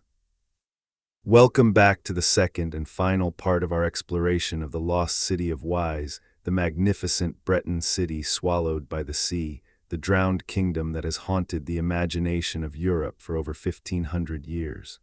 In Part 1, we told the story. We followed King Gradlon from the frozen lands of the north to the windswept coast of Brittany. We watched the construction of the most beautiful city the world had ever seen, built in defiance of the ocean on a low plain below the level of the tides. We traced the rise of Princess Dahut, her beauty and her cruelty, her devotion to the old pagan gods and her contempt for the new Christian faith. We heard the warnings of Saint Guénolé, the prophet who cried out in a city of gold that the flood was coming. And we witnessed the catastrophe itself, the theft of the golden key, the opening of the gate, the moment when the Atlantic Ocean came roaring through the breach and swallowed an entire civilization in a single night of unimaginable destruction. Now, in Part 2, we move beyond the story and into the questions that the story raises. Questions about history, about archaeology, about geology, about culture, about the human mind and its extraordinary capacity to remember, to reimagine, and to transform the raw material of experience into myth. We will explore the real landscape of the Breton coast and ask whether the forces of nature could have produced a catastrophe like the one described in the legend. We will examine the archaeological evidence, or the lack of it, and consider what modern science can and cannot tell us about the possible existence of a real city beneath the Bay of Douarnenez. We will trace the astonishing afterlife of the Wise legend in art, music, literature, and popular culture, from the manuscripts of medieval monks to the concert halls of 19th century Paris to the graphic novels and video games of the 21st century. We will compare the legend of Wise to similar stories from cultures around the world, from the Atlantis of Plato to the Dwarka of Hindu tradition, from the Vintner of the Baltic to the Lyonesse of Arthurian romance, and we will ask what it is about the image of a sunken city that exerts such a powerful grip on the human imagination across all cultures and all centuries. And finally, we will return to the Bay of Douarnenez itself, to the gray waters and the granite cliffs and the endless wind, and we will listen. We will listen for the bells. Let us begin with the landscape. Because if the legend of Wise has any foundation in historical reality, the key to finding that foundation lies not in the stories themselves, which have been elaborated and embellished and transformed over centuries of oral and written transmission, but in the physical geography of the Breton coast, the actual, measurable, scientifically observable characteristics of the land and the sea that frame the legend. The Bay of Douarnenez, where the city of Wise is traditionally said to lie, is located on the western coast of Brittany, in the department of Finistère.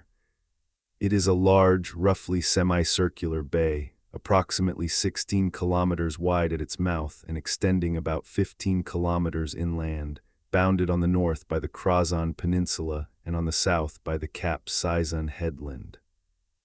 The bay is open to the west, facing the full expanse of the Atlantic Ocean, and it receives the brunt of the powerful storms that sweep in from the open sea, storms that can generate waves of extraordinary size and force.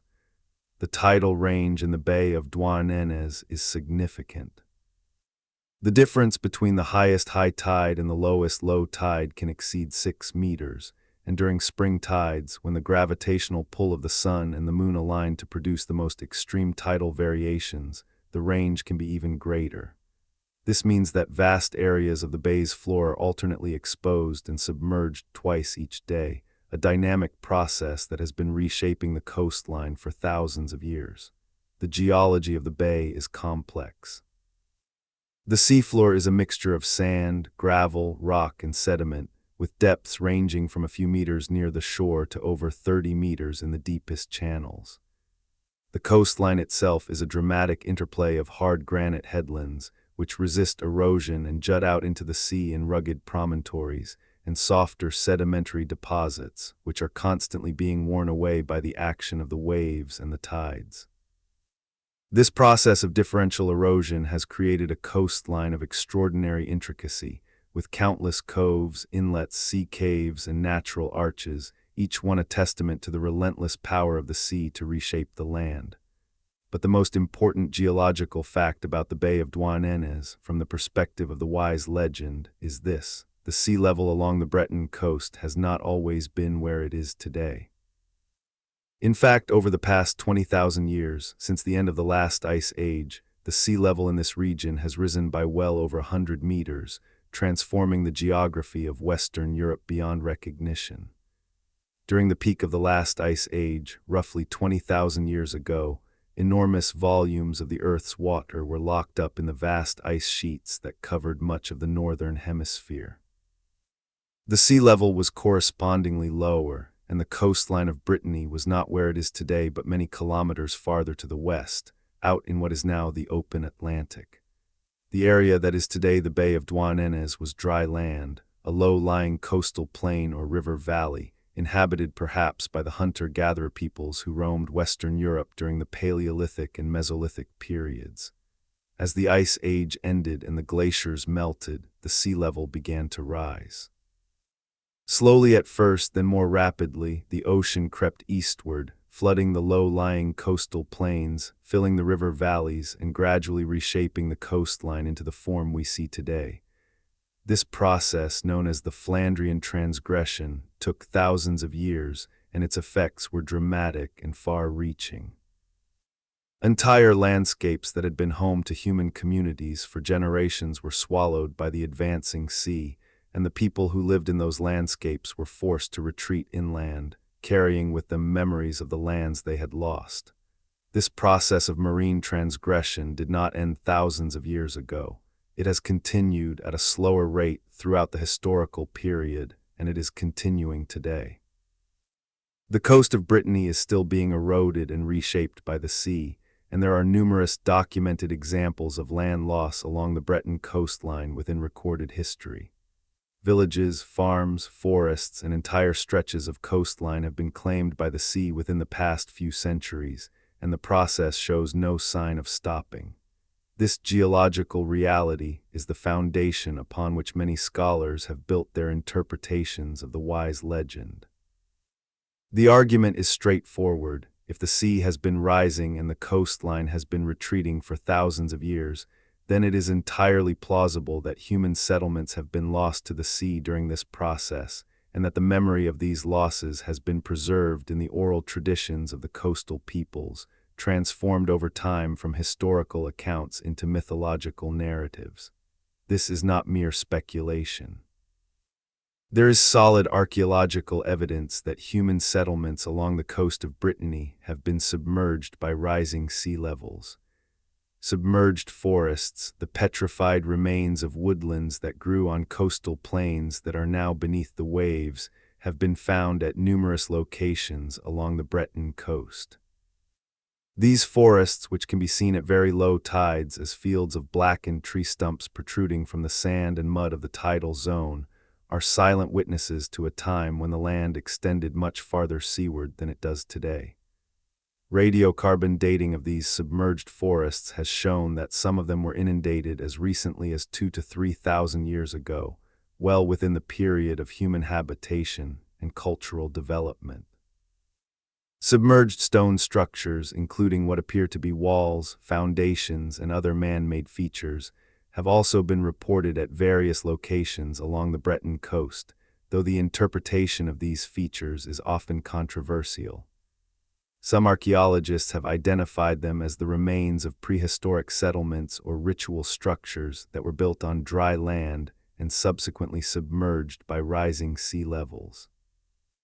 Others are more cautious, noting that natural geological processes can produce formations that closely resemble human construction, and that the interpretation of underwater features is complicated by the effects of currents, sedimentation, and biological incrustation.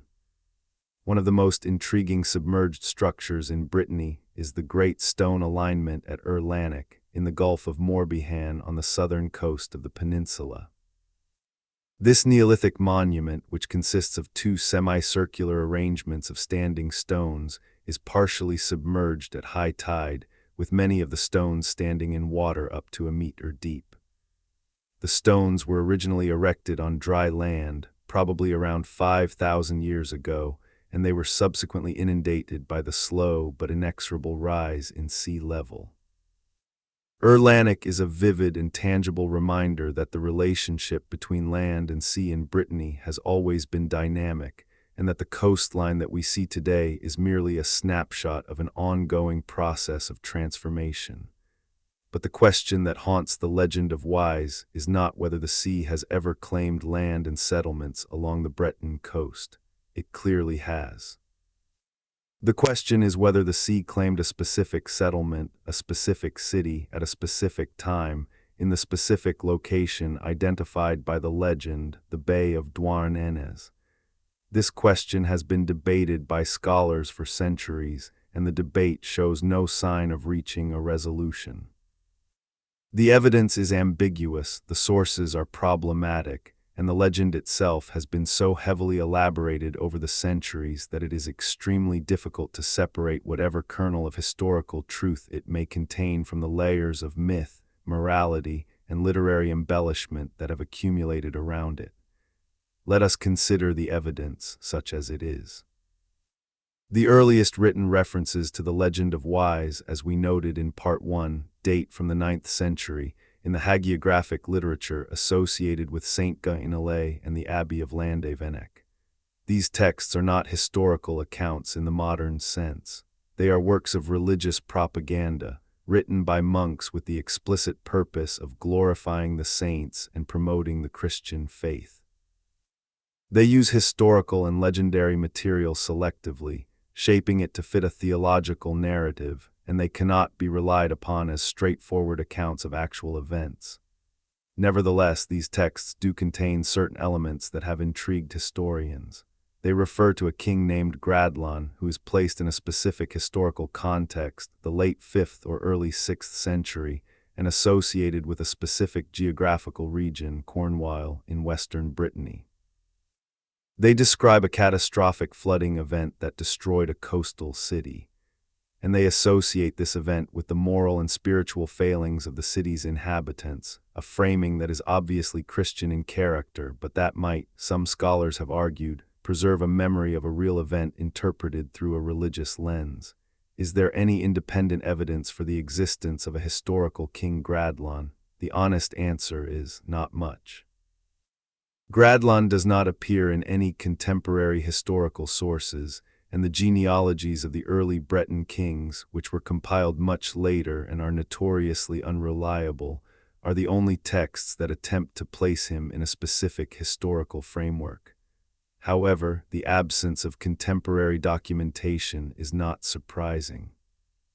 The 5th and 6th centuries in Brittany were a period of extreme political fragmentation and cultural upheaval, and very few written records of any kind survive from this period.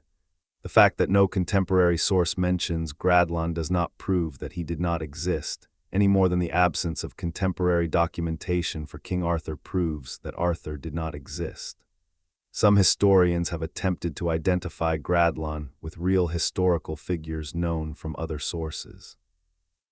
One candidate is a Breton chieftain or king named Gradlon, who is mentioned in certain early medieval genealogies as a ruler of Cornwall in the late 5th or early 6th century.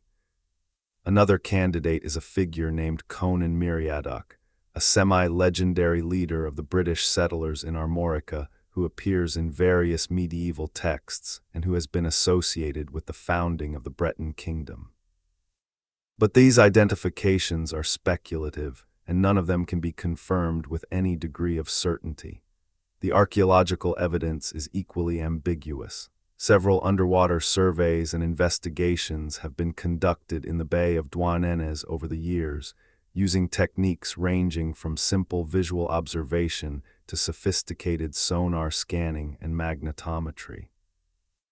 These surveys have revealed various features on the seafloor that have been interpreted by some observers as the remains of man-made structures, including linear features that could be walls or foundations, rectangular outlines that could be the plans of buildings, and anomalous concentrations of stone that could represent the rubble of collapsed structures.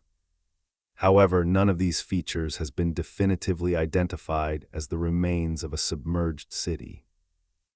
The seafloor of the Bay of Douarnenez is a complex and dynamic environment shaped by powerful currents and tidal forces, and it contains numerous natural formations that can resemble human construction.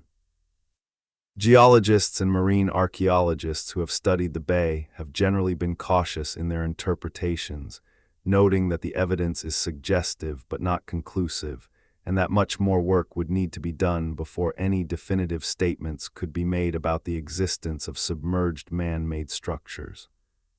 One particularly interesting piece of evidence is the existence of a submerged forest in the Bay of Douarnenez. At very low tides, the stumps of ancient trees can be seen protruding from the sand near the shore, the remains of a woodland that once grew on dry land before it was inundated by the rising sea. This submerged forest has been dated to the Neolithic or early Bronze Age, roughly 4,000 to 5,000 years ago, which is much earlier than the period in which the legend of Wise is traditionally set. However, the existence of this forest confirms that the bay has indeed expanded over time, and that areas that are now underwater were once dry, habitable land. Other researchers have focused on the sedimentary record of the bay, analyzing cores of sediment extracted from the seafloor to reconstruct the history of sea level changes and coastal flooding in the area. These studies have revealed evidence of multiple episodes of rapid sea level rise and coastal inundation over the past several thousand years, some of which may have been dramatic enough to destroy coastal settlements and leave a lasting impression on the cultural memory of the people who witnessed them. One particularly significant finding is evidence of a major flooding event or series of events in the late Roman and early medieval period, roughly the 4th to 6th centuries. During this time, a combination of factors, including a modest rise in global sea level, changes in storm patterns, and possibly subsidence of the local land surface, caused significant coastal erosion and flooding along parts of the Breton coast. Several known Roman and sub-Roman settlements along the coast of western Brittany were damaged or destroyed by marine flooding during this period, and it is possible that the legend of Wise preserves a memory of one or more of these events. This is where the geological evidence and the legendary tradition intersect in a way that is both tantalizing and frustrating. The geology tells us that catastrophic coastal flooding events did occur along the Breton coast during the period in which the legend is set. The legend tells us that a specific city was destroyed by such an event. But the geology cannot tell us whether the specific city described in the legend actually existed, and the legend cannot tell us the precise nature and timing of the geological events that may have inspired it. We are left, as so often happens in the study of ancient legends, with a gap between what we know and what we believe, a gap that can be filled only by imagination, by faith, or by future discoveries that may one day provide the definitive answer that has eluded us for so long. While the search for the physical remains of Wise has produced inconclusive results, there is another kind of evidence that deserves consideration: the evidence of place names. Toponymy, the study of place names, is a powerful tool for historical and archaeological investigation. Place names are among the most conservative elements of any language, persisting for centuries or even millennia after the language that produced them has otherwise been forgotten. They are anchored to specific locations, which means that they can serve as markers of historical events, cultural practices, and demographic movements that might otherwise leave no trace in the archaeological or documentary record. In the case of the Wise legend, the toponymic evidence is suggestive, though like all the other evidence, it falls short of being conclusive. The name Wise itself, sometimes spelled Is or Ker-Is in Breton, where Ker means city or fortress, has been the subject of extensive scholarly debate. Some linguists have connected it to the Breton word Isle, meaning low, a derivation that would make Ker-Is the low city, an appropriate name for a settlement built on low-lying coastal land below the level of the high tide. This etymology, if correct, would be consistent with the legend's description of the city's location and would suggest that the name preserves a memory of the actual topography of the site. Others have proposed different etymologies. Some have connected Is to the Celtic root word for below or beneath, which would make Ker-Is the city beneath, a name that could refer either to the city's low-lying geographical position or to its current state beneath the waves. Still others have suggested connections to various Celtic deity names or to words meaning water, tide, or sea. The connection between Wise and Paris that we mentioned in Part 1, the popular etymology that derives the name Paris from par-is, meaning equal to wise or like wise, is linguistically unfounded. The name Paris actually derives from the Parisii, the Celtic tribe that inhabited the Isle de la Cité and the surrounding area in pre-Roman times. But the folk etymology persists because it serves a powerful cultural function, expressing the Breton conviction that their lost city was the equal or the superior of the greatest city in France. Beyond the name of the city itself, there are numerous place names in the vicinity of the Bay of Douarnenez that have been interpreted as possible references to the legend of Wise or to a submerged settlement. The commune of Douarnenez itself bears a name that has been variously interpreted. Some scholars have connected it to the Breton words Dwar, land, and Enez, island, suggesting the land of the island or the island land, a name that might preserve a memory of a time when part of the area now covered by the bay was dry land or an island. The nearby Isle Tristan, a small island in the bay connected to the mainland at low tide, has been identified by some traditions as a remnant of the city of Wise, a fragment of the Sunken kingdom that remained above water when the rest was submerged. Other place names in the area that have been connected to the legend include Pudavid, a small river that flows into the bay, whose name has been interpreted by some as a corruption of Powell Dahut, meaning the pool of Dahut or Dahut's harbor. The village of Putergat, a few kilometers inland from the bay, has also been linguistically linked to the legend, though the exact nature of the connection is debated. These toponymic connections are intriguing but must be treated with caution. Place name derivations are notoriously uncertain, and it is easy to find connections where none actually exist, especially when one is looking for them with a particular theory in mind.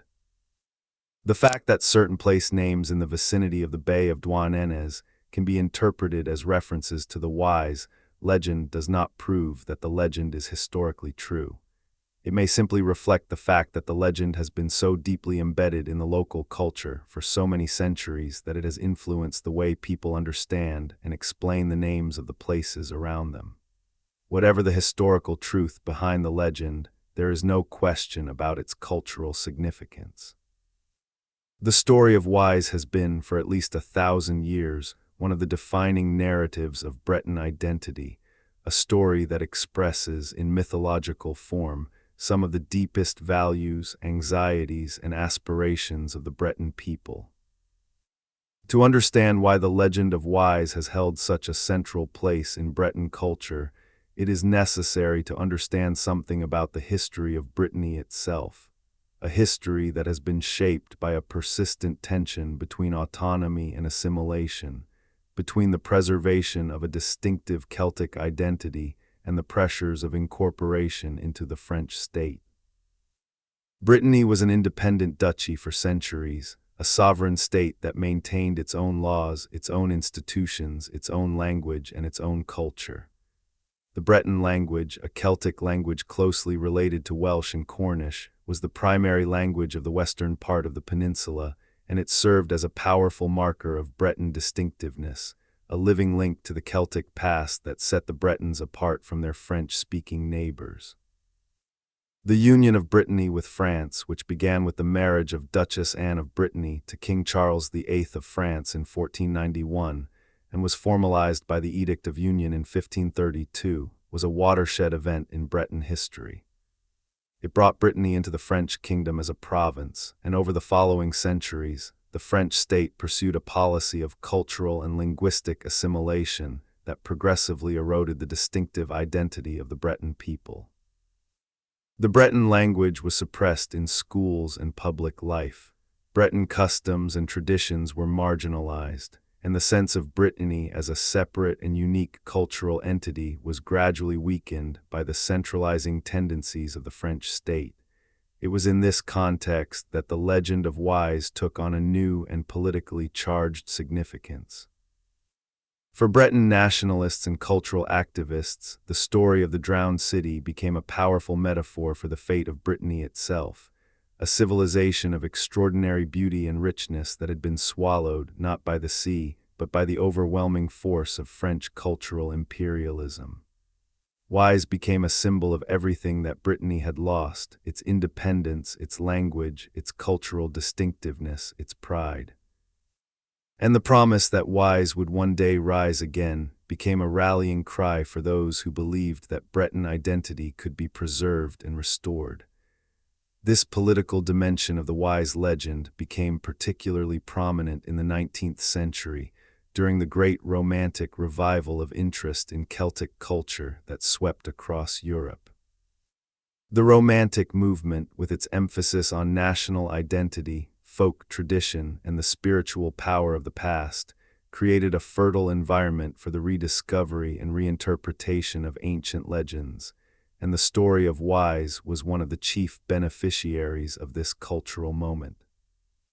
The key figure in this romantic revival of the Wise legend was Hersart de la Villemarqué, the Breton folklorist and writer whose landmark collection Barzez Brise, published in 1839, brought the songs and legends of Brittany to the attention of the wider European public.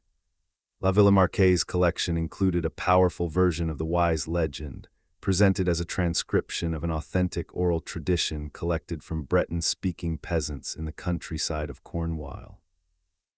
The Barzez Brise was a sensation. It was translated into multiple languages, read by scholars and literary figures across Europe, and hailed as a major contribution to the understanding of Celtic culture. It inspired a wave of interest in Breton folklore and history, and it played a crucial role in the development of the Breton cultural renaissance that would continue throughout the 19th and into the 20th century. However, the Barzez Brise was also controversial. From the moment of its publication, questions were raised about the authenticity of the texts it contained. Were they genuine transcriptions of oral traditions, as La Villemarqué claimed, or were they literary creations, composed or heavily edited by La Villemarqué himself, and presented as folk material to lend them an authority and an authenticity they did not possess? This debate raged for decades and has never been fully resolved. Modern scholarship has generally concluded that while La Villemarqué did collect genuine folk material during his fieldwork in western Brittany, he also significantly altered, elaborated, and embellished the texts he collected, combining elements from different sources, filling in gaps with his own compositions and shaping the material to fit his own artistic and ideological vision. The Barza's Breeze, in this view, is neither a straightforward collection of folk songs nor a pure literary invention, but something in between, a creative synthesis of authentic tradition and romantic imagination. This has important implications for our understanding of the wise legend. The version of the story presented in the Barza's Breeze is one of the most widely known and most frequently cited, and its influence on subsequent retellings of the legend has been enormous. But if La Villemarqué significantly altered the material he collected, then the version of the wise legend that we know from the Barza's Breeze may not accurately reflect the form of the story as it was told by the Breton peasants of the early 19th century, let alone the form it might have taken in earlier centuries. This is a common problem in the study of folk traditions, and it applies to many other collections besides the Barza's Breeze. The very act of writing down an oral tradition inevitably changes it, fixing in permanent form what was once fluid and variable, selecting one version from among many, and imposing the literary sensibilities of the collector on material that was originally shaped by very different aesthetic principles. Every written version of the wise legend, from the 9th century hagiographies to the 19th century folklore collections, is an interpretation as well as a record, a creative act as well as an act of preservation.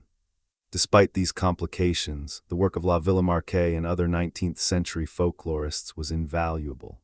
They recorded traditions that might otherwise have been lost entirely, and they brought the cultural heritage of Brittany to the attention of a world that had largely ignored it. The legend of Wise, in particular, benefited enormously from this attention, gaining a new audience and a new cultural significance that ensured its survival into the modern era. The 19th century revival of interest in the wise legend was not limited to folklore scholarship. It also found expression in the visual arts, in music, and in literature, producing a body of creative work that transformed the legend from a regional folk tradition into a major theme of European Romantic culture. In the visual arts, the legend of Wise inspired a series of striking paintings by artists associated with the Romantic and Symbolist movements. The story's rich visual imagery, the golden city, the churning sea, the beautiful princess, the terrified king, the avenging monk, the demonic stranger, provided an irresistible subject for painters drawn to themes of beauty, destruction, and the supernatural. One of the most famous artistic depictions of the legend is Évariste Vital-Luminaise's painting The Flight of King Gradlon, completed in 1884. This dramatic canvas depicts the climactic moment of the legend, with Gradlon riding his magical horse through the raging floodwaters, while Dahut clings to his back and Guénolé, on foot, gestures urgently for the king to release his daughter. The painting captures the emotional intensity of the scene with remarkable power, the terror on Gradlon's face, the desperate grip of Dahut's hands, the implacable authority of Guénolé's gesture, and it has become one of the most iconic images associated with the legend. Other notable artistic treatments of the legend include works by artists such as Jan d'Argent, whose haunting paintings of Breton folklore and legend made him one of the most important visual interpreters of the Celtic tradition in the 19th century. D'Argent's depictions of the submerged city, with its ghostly towers visible beneath the waves and its spectral inhabitants drifting through the drowned streets, influenced the visual imagination of the Wise legend for generations. In music, the legend of Wise inspired one of the masterworks of the French operatic tradition, Édouard Lalo's opera Le Roi d'Ahès, which premiered at the Opéra Comique in Paris in 1888. Lalo's opera, based loosely on the Wise legend, was a triumphant success, and it remains one of the most frequently performed French operas of the 19th century. The opera takes considerable liberties with the traditional legend, introducing new characters, altering the motivations of existing ones, and adding a love story that is not present in the folk tradition. But the emotional core of the story, the conflict between love and duty, the temptation of the sea, the catastrophic flooding of the city, is preserved with great dramatic effect, and Lalo's magnificent score brings the legend to life with a vividness and an emotional intensity that no literary version can match. The overture to Le Roi d'Is is one of the most beloved pieces in the French orchestral repertoire, a sweeping, dramatic composition that evokes the majesty and the tragedy of the drowned city with an economy and a power that have never been surpassed. It begins with a stately, hymn-like theme that represents the splendor of Wise at its height, then builds through increasingly turbulent passages that suggest the gathering storm, before exploding into a climax of shattering force that represents the moment of the city's destruction. The overture ends with a return to the opening theme, now played softly and slowly, as if heard from a great distance, from beneath the water perhaps, a ghostly echo of a glory that is gone forever. Claude Debussy, the great French Impressionist composer, was also deeply influenced by the legend of Wise, and echoes of the story can be heard in several of his works. His piano prelude La Cathédrale Inglaudi, the Sunken Cathedral, published in 1910, is not directly based on the Wise legend, but on a related Breton tradition about a cathedral submerged beneath the sea whose bells can be heard ringing on calm mornings. The piece, with its shimmering harmonies and its evocation of a vast structure rising slowly from the depths, is one of the masterpieces of the Impressionist piano repertoire, and it captures the atmosphere of the Breton coastal legends with an immediacy and a sensory richness that are extraordinary. Debussy's prelude begins with slow, widely spaced chords that suggest the murky depths of the sea, the faint outlines of a great structure dimly visible through the water. Gradually the chords grow fuller and more resonant, as if the cathedral is rising from the depths, its spires and buttresses emerging from the waves, its bells beginning to ring with a clarity and a power that fill the air.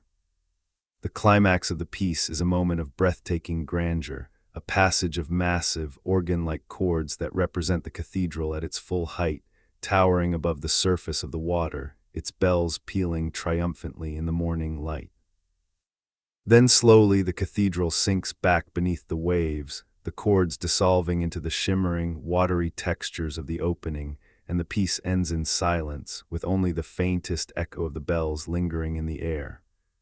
Beyond Lalo and Debussy, the legend of Wise influenced numerous other composers, poets, and writers throughout the 19th and 20th centuries. The Breton composer Guy Roparts, one of the most important figures in the history of Breton music, drew upon the legend in several of his works.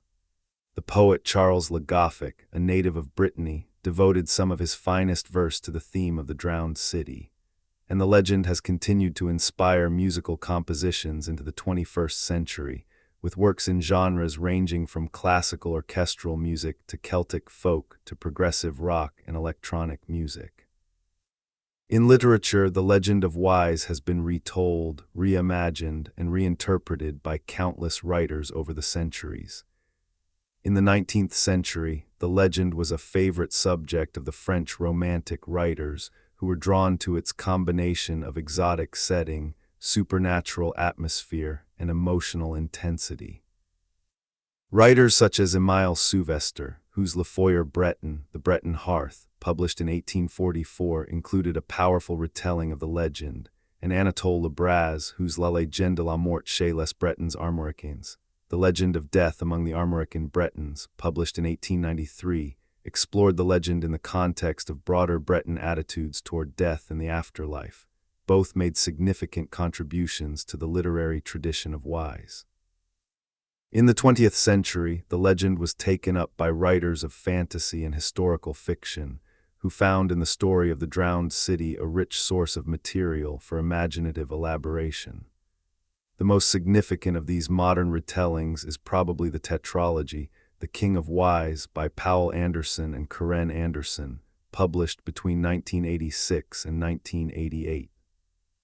This 4-volume series of historical fantasy novels, set in the late Roman period, reimagines the city of Wise as a real place, a Roman-era city on the coast of Brittany that maintains its independence and its pagan religion in defiance of the crumbling Roman Empire and the rising power of Christianity.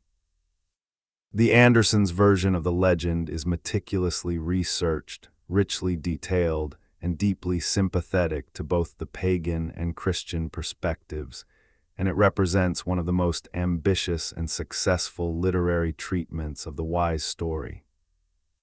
Other notable modern literary treatments of the legend include novels by Marion Zimmer Bradley, whose Arthurian fantasy, The Mists of Avalon, draws upon Celtic traditions closely related to the wise legend, and various works of French-language fiction that reimagine the story from different perspectives, including the perspective of Dahut herself, who is variously portrayed as a villain, a victim, a feminist heroine, and a tragic figure caught between irreconcilable loyalties.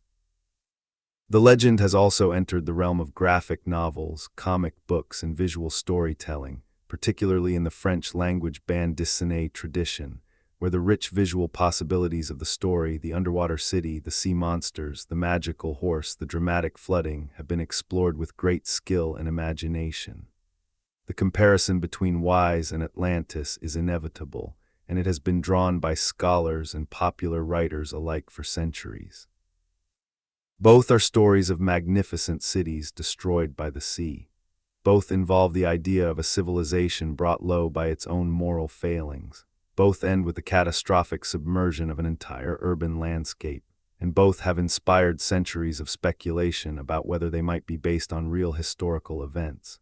But the differences between the two legends are as significant as the similarities, and they tell us much about the different cultural contexts in which the two stories emerged. The Atlantis legend, as told by Plato in his dialogues Timaeus and Critias, written around 360 before the Common Era, is a philosophical parable. Plato uses the story of Atlantis to illustrate his ideas about the ideal state, the corrupting influence of power and wealth, and the inevitability of divine punishment for civilizations that abandon virtue. Atlantis, in Plato's telling, is not primarily a geographical or historical entity, but a philosophical construct, a thought experiment designed to illuminate moral and political truths. The wise legend, by contrast, is a folk tradition. It emerged not from the philosophical academies of ancient Greece, but from the oral culture of a Celtic people living on the edge of the Atlantic, a people whose daily lives were shaped by the sea in ways that the landlocked philosophers of Athens could never have imagined. The legend of Wise is rooted in specific geography, specific climate, specific tidal patterns, specific geological conditions. It is a story that could only have come from a place where the boundary between land and sea is unstable, where the ocean is a constant presence and a constant threat, where the memory of lost land is not an abstract concept but a lived reality. Moreover, the emotional tenor of the two legends is quite different. The Atlantis story is told with philosophical detachment. Plato reports the destruction of Atlantis as a historical fact, without apparent emotional investment in the fate of the Atlanteans. The wise legend, by contrast, is saturated with emotion.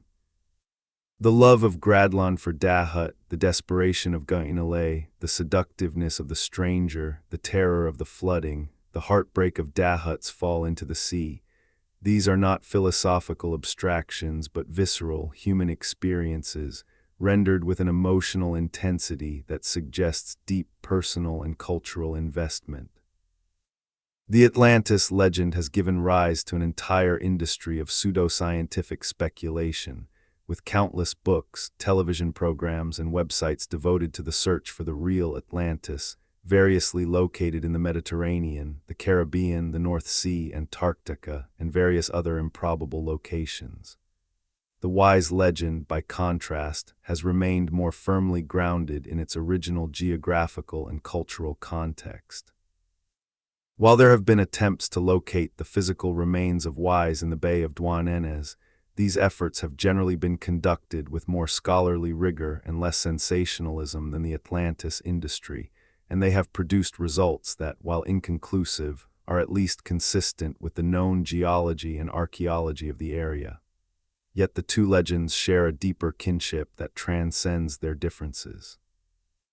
Both speak to universal human anxiety about the fragility of civilization, about the possibility that everything we have built, everything we value, everything we love can be swept away in an instant by forces beyond our control. Both express the haunting suspicion that our prosperity is not permanent, that our security is an illusion, that the ground beneath our feet, whether literal or metaphorical, is less stable than we like to believe.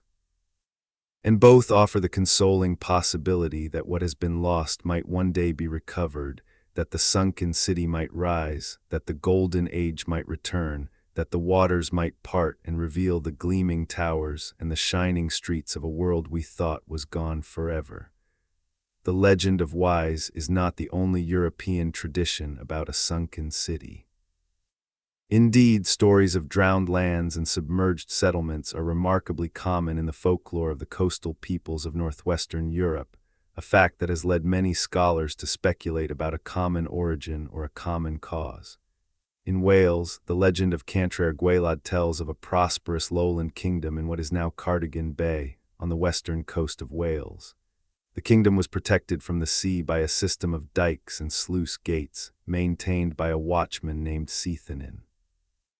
One night, Cethanin got drunk and neglected his duties, and the sea poured through the unattended gates and flooded the entire kingdom. The parallels with the Wise legend are striking. Both stories involve a low-lying coastal kingdom protected by dikes. Both culminate in a catastrophic flooding event caused by human negligence or malice, and both end with the submergence of an entire civilization beneath the sea. In Cornwall, the legend of Lyonesse tells of a vast and fertile land that once extended between the western tip of Cornwall and the Isles of Scilly. Lyonesse was said to contain over 100 churches and numerous prosperous towns and villages, all of which were swallowed by the sea in a single catastrophic event. The only survivor, according to the legend, was a man named Trevelyan, who escaped on horseback, outrunning the advancing tide and reaching the safety of higher ground just as the water closed over the last remnants of the sunken land. The Trevelyan family of Cornwall, one of the oldest and most distinguished families in the county, has for centuries borne a coat of arms depicting a horse emerging from the sea, a symbol that they claim commemorates their ancestors' escape from the flooding of Lyonesse. In the Baltic region, the legend of Vinta tells of a wealthy trading city on the southern coast of the Baltic Sea, variously located on the island of Eustom or at the mouth of the Oder River. Vinta was said to be the richest and most magnificent city in northern Europe, a center of trade and culture that attracted merchants from every corner of the known world. But the people of Vinta grew arrogant and dissolute, and the city was eventually destroyed by a combination of divine punishment and natural catastrophe, sinking beneath the waters of the Baltic, where its bells can still be heard ringing on quiet evenings. In Scandinavia, there are numerous legends of sunken churches, villages, and farmsteads, many of which are associated with specific bodies of water, lakes, fjords, and coastal bays, where the sound of church bells ringing beneath the surface is said to be heard by fishermen and travelers. These legends are widespread throughout Norway, Sweden, Denmark, and Iceland, and they share many of the same motifs as the Wise legend: a prosperous community, a moral or spiritual failing, a catastrophic flooding event, and the haunting presence of the sunken settlement beneath the water. What are we to make of this remarkable cluster of similar legends across northwestern Europe? Several explanations have been proposed. The first and most straightforward explanation is that these legends are independent responses to a common geological reality. The coastal regions of northwestern Europe have been subject to significant sea level changes and coastal flooding events throughout the Holocene period, and human settlements have undoubtedly been lost to the sea in many locations along these coasts. Each legend in this view preserves a memory of a specific local event, a particular flooding episode that destroyed a particular settlement, and the similarities between the legends are explained by the similarity of the underlying geological processes. The second explanation is that the legends are connected by cultural transmission, that they derive from a common ancestral tradition that was carried by the Celtic and Germanic peoples as they migrated and settled across northwestern Europe. In this view, the original legend may have referred to a single event, perhaps a particularly catastrophic flooding episode that affected a wide area of the European coast, and the story was subsequently localized and adapted by different communities, each of which identified the sunken city with a specific location in their own territory. The third explanation is that the legends are expressions of a universal archetype, a deeply rooted pattern in the human psyche that generates stories about drowned worlds and lost paradises in response to the fundamental human experience of loss and change. In this view, the legends are not memories of specific historical events, but symbolic expressions of the universal human anxiety about the impermanence of all things, the fear that everything we build and everything we love can be swept away by forces beyond our control. The truth is probably some combination of all three explanations. The geological reality of coastal flooding provides the raw material for the legends. Cultural transmission accounts for the similarities in narrative structure and symbolic imagery, and the archetypal power of the drowned city image explains why the legends have endured for so long and resonated so deeply across so many different cultures. Let us return now to the question that has haunted this entire exploration, the question that brings pilgrims and tourists and researchers and dreamers to the shores of the Bay of Douarnenez. The question that the fishermen of Brittany have been asking for 15 centuries. Is it true? Could there really be a city beneath the waves? The honest answer, the scientific answer, the answer that any responsible scholar or archaeologist would give is, we do not know. We do not have enough evidence to say definitively that a city existed in the Bay of Douarnenez, and we do not have enough evidence to say definitively that one did not. We are in the realm of possibility, not certainty, and we may remain there for a long time to come, but let us consider what we do know. We know that the sea level along the Breton coast has risen significantly over the past several thousand years, and that areas that are now underwater were once dry, habitable land. We know that human settlements have been lost to the sea along this coast within the historical period, and that the memory of these losses has been preserved in local traditions and folk legends. We know that the Bay of Douarnenez specifically has expanded over time, and that its current extent is greater than it was in the prehistoric and early historical periods. We know that the geology and tidal patterns of the bay are consistent with the kind of catastrophic flooding event described in the legend. And we know that the earliest written references to the legend date from the 9th century, which means that the story was already well established in the cultural tradition of Brittany at a time when the events it describes, if they occurred, would have been only a few centuries in the past. None of this proves that the city of Wise existed, but it establishes a context in which the existence of such a city is at least plausible. It would not have been physically impossible for a settlement to have been built on low-lying coastal land in the Bay of Douarnenez area, protected by some form of sea wall or dike, and to have been subsequently destroyed by a catastrophic flooding event. The technology for building sea defenses existed in the Roman and sub-Roman periods. The geography of the bay would have been suitable for such a settlement, and the geological record confirms that flooding events of sufficient magnitude did occur along this coast during the relevant time period. The question is not whether such a settlement could have existed, but whether one actually did, and that is a question that can be answered only by archaeological evidence. Until and unless the remains of a significant man-made structure are definitively identified on the seafloor of the Bay of Douarnenez, the existence of the historical Wise will remain a matter of speculation rather than fact. Several attempts have been made over the years to conduct systematic underwater archaeological investigations in the bay. In the 1960s and 70s, A series of diving expeditions explored areas of the seafloor that were thought to be promising based on local traditions and preliminary surveys.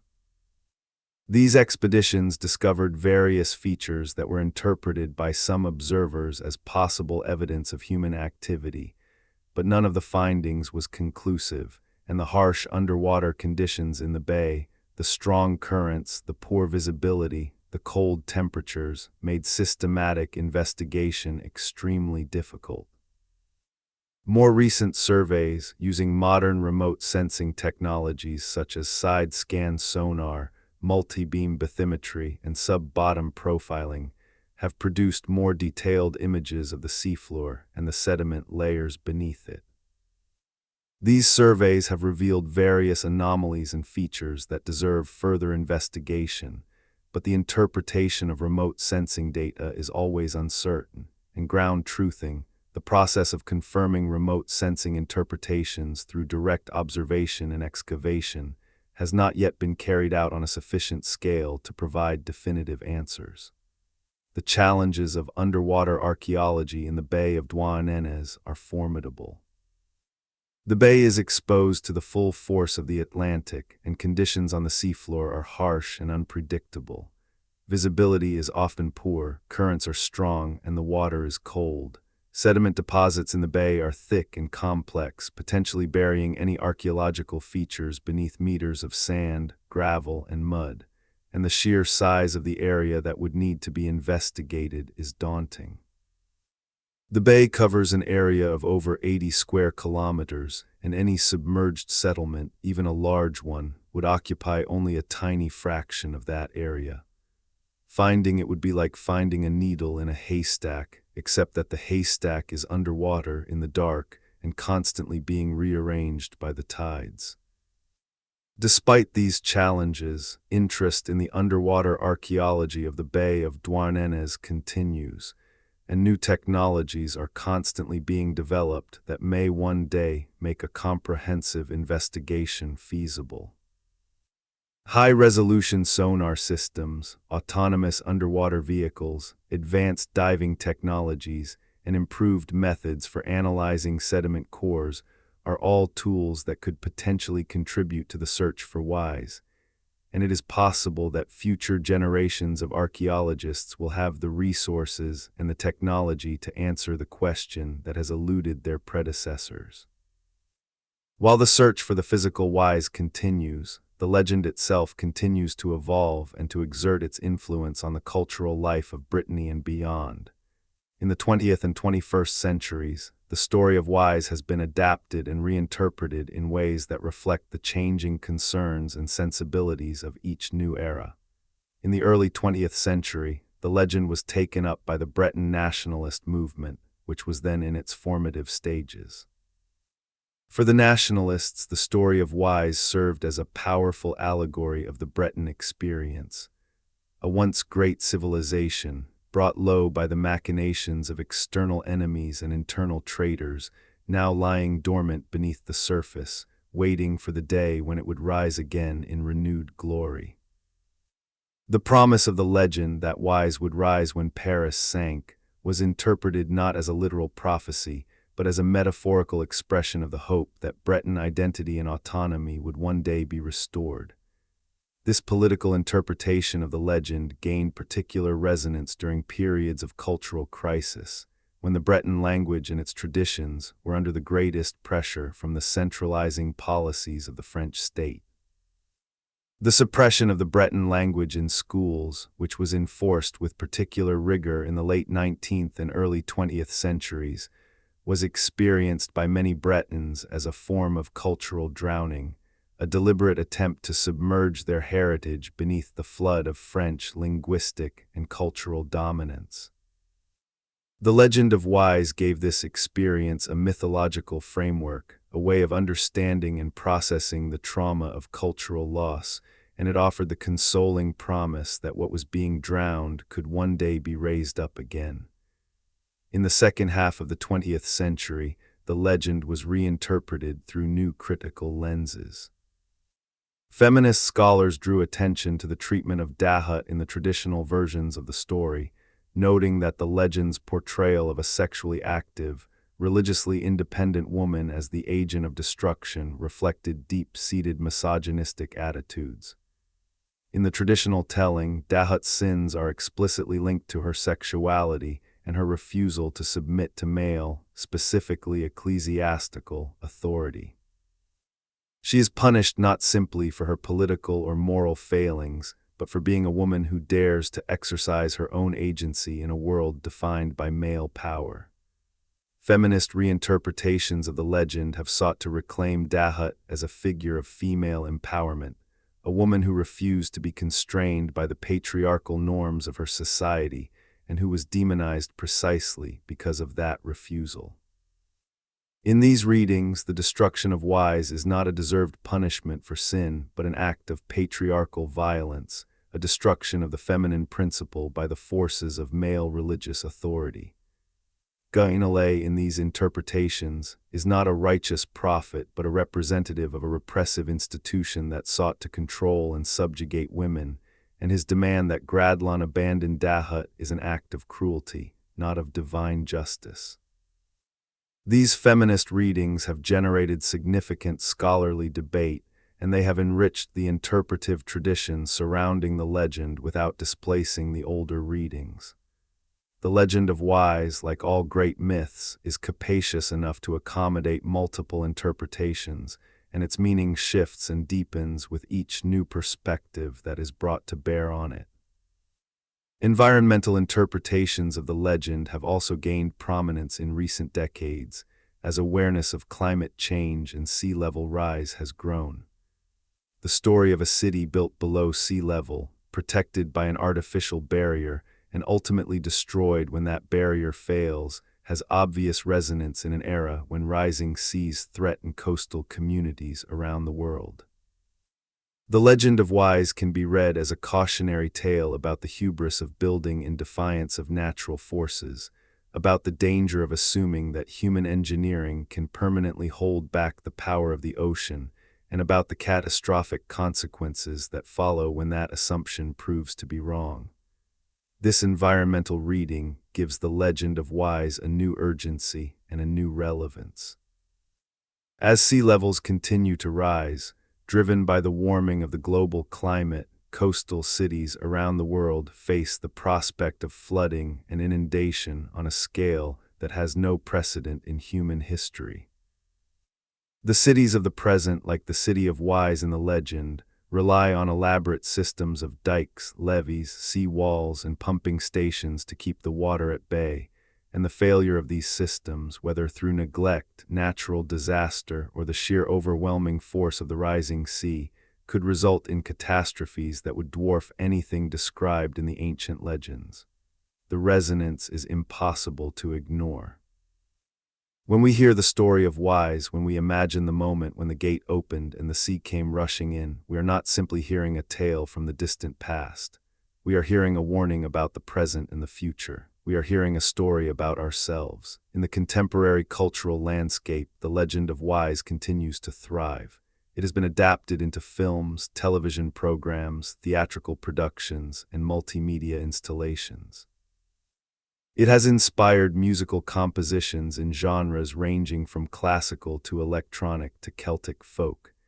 It has been the subject of graphic novels, video games, and online storytelling projects, and it continues to attract tourists and pilgrims to the Bay of Douarnenez, where the memory of the drowned city is preserved in museum exhibits, walking trails, interpretive signs, and annual festivals.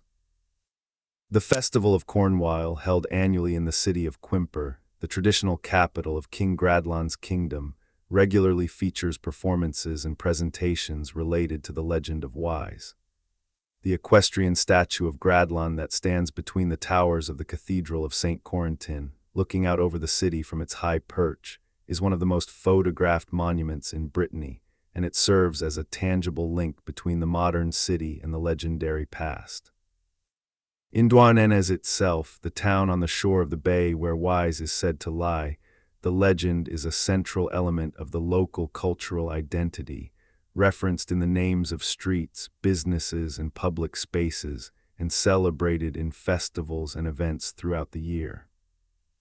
The Breton language, which was once in danger of extinction, has experienced a revival in recent decades, driven by a new generation of Breton speakers who have embraced the language as a marker of cultural identity and a connection to the past. The legend of Wise is one of the touchstones of this linguistic and cultural revival, a story that is told and retold in Breton, in French, and in the bilingual space between the two, a story that bridges the past and the present, the traditional and the modern, the mythical and the real. The continuing vitality of the Wise legend in contemporary Breton culture is a testament to the enduring power of storytelling, to the ability of a well-told tale to survive the passage of centuries, to adapt to changing cultural contexts, and to speak to each new generation in its own language. The story of Wise has survived the fall of kingdoms, the rise and decline of empires, the transformation of Brittany from an independent duchy to a French province, the near extinction of the Breton language, 2 world wars, and the vast cultural upheavals of the modern era. It has survived because it is a good story, a beautifully crafted narrative with vivid characters, dramatic conflict, and a powerful emotional climax. But it has also survived because it is a true story, not true in the narrow sense of historical accuracy, but true in the deeper sense of capturing something essential and universal about the human experience.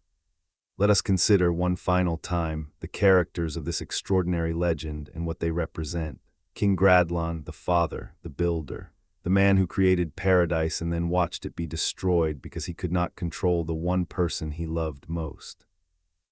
Gradlon is the tragedy of the well-intentioned leader, the ruler who has every quality necessary for good governance, wisdom, courage, justice, piety, except the one quality he needs most, the ability to say no to the person closest to him.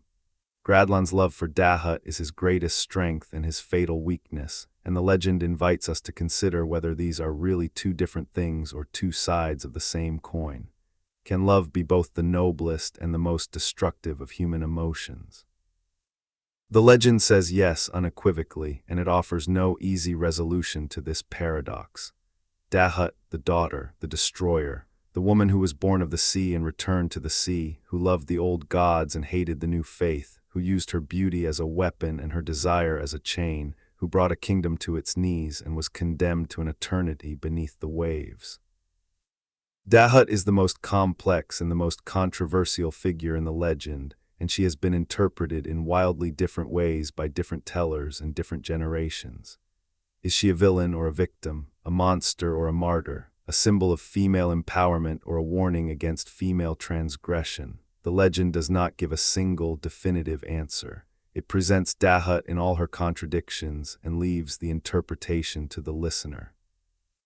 What is undeniable is that Dahut is one of the most compelling female figures in European mythology. She stands alongside Medea, Circe, Morgan Le Fay, and the other great enchantresses of the Western tradition as a woman of extraordinary power and agency, a woman who refuses to be defined by the expectations of a patriarchal society and who pays a terrible price for that refusal. Whether one sees her as a cautionary example or as a tragic heroine, she is impossible to ignore, and her presence at the heart of the Wise legend is one of the reasons the story has retained its power for so long. Saint Guénolé, the prophet, the voice of conscience, the man who saw the truth and spoke it, regardless of the consequences, regardless of whether anyone was listening. Guénolé is the least dramatic of the legend's 3 principal characters, but he may be the most important. He represents the principle of moral accountability, the idea that there are standards of behavior that transcend individual desire and cultural convention, and that those who violate these standards will face consequences, whether or not they believe in the authority that imposes them. Guénolé is not a likable character, at least not in the way that Gradlon and Dahut are likable.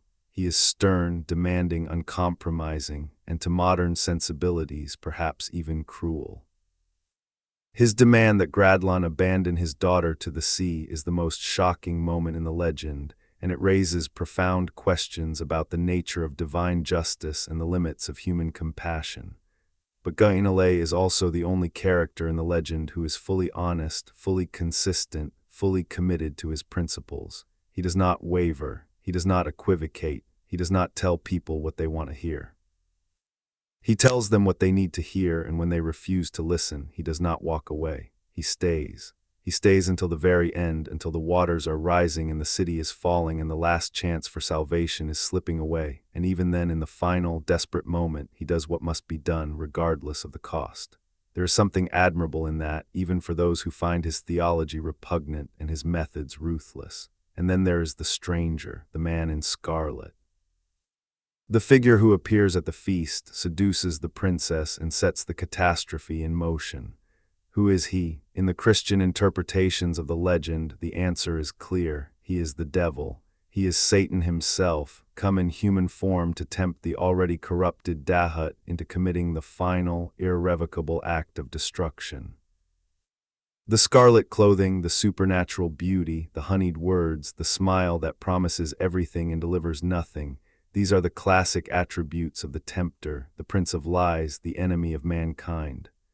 The stranger in scarlet is the Christian devil, and his appearance in the legend serves to frame the destruction of wise as an event orchestrated by the forces of cosmic evil, a spiritual catastrophe as much as a physical one. But in the older pre-Christian layers of the legend, the stranger may be something different. He may be a personification of the sea itself, the ocean god or ocean spirit who has come to claim what was always his, to take back the land that Gradlon borrowed and the city that was built on that borrowed land. In this reading, the destruction of wise is not a punishment for sin, but a restoration of natural order, a reassertion of the sea's ancient dominion over the low-lying coastal plain that human engineering had temporarily denied it. Or perhaps the stranger is something even more ambiguous, something that defies easy categorization as either divine or demonic, natural or supernatural. Perhaps he is a symbol of the unknown, of the forces that lie beyond the boundary of human understanding and control, forces that can be neither propitiated nor defeated, forces that are simply there, vast and indifferent and irresistible like the sea itself. The legend does not tell us what the stranger really is. It shows us only what he does. He comes, he seduces, he demands the key, and then he vanishes, leaving destruction in his wake. Like the sea, he is beyond explanation. Like the sea, he is beyond control, and like the sea, he will return. There is one more element of the legend that deserves our attention before we bring this exploration to a close, and it is perhaps the most haunting and the most beautiful element of all. It is the sound of the bells. Throughout Brittany, and especially along the coast of Cornwall, there is a tradition that on certain nights, when the conditions are right, when the tide is low and the wind is calm and the moon is full, you can hear the bells of wise ringing beneath the water. The sound is described as distant and faint, barely audible above the murmur of the waves, but unmistakable in its character. The slow, solemn tolling of church bells, rising from the depths of the sea, as if the drowned city were calling to the world above, sending a message across the boundary between the living and the dead, the present and the past, the surface and the depths. This tradition is not unique to the wise legend. As we have noted, stories of bells heard ringing beneath the water are common throughout the folklore of coastal Europe, from the Baltic to the Mediterranean. But the tradition is particularly strong in Brittany, where the sound of the submerged bells has been reported by fishermen, sailors, and coastal dwellers for centuries, and where it is interpreted as both a warning and a promise, a reminder of what was lost and an assurance that it has not been lost forever. What are we to make of these reports? Skeptics have proposed various natural explanations. The sound of waves interacting with underwater rock formations can produce resonances that, to a susceptible listener, might resemble the tolling of bells. The groaning of underwater currents against the walls of sea caves can create sounds of surprising musicality. And the power of expectation, of hearing what you expect to hear and what you want to hear, should never be underestimated, especially in a culture where the legend of the drowned city and its bells is so deeply ingrained. But perhaps the question of whether the bells are really ringing is beside the point. The point is that people hear them. The point is that for centuries, the people of Brittany have gone down to the shore on calm nights and listened, and heard or believed they heard the distant sound of bells rising from the depths.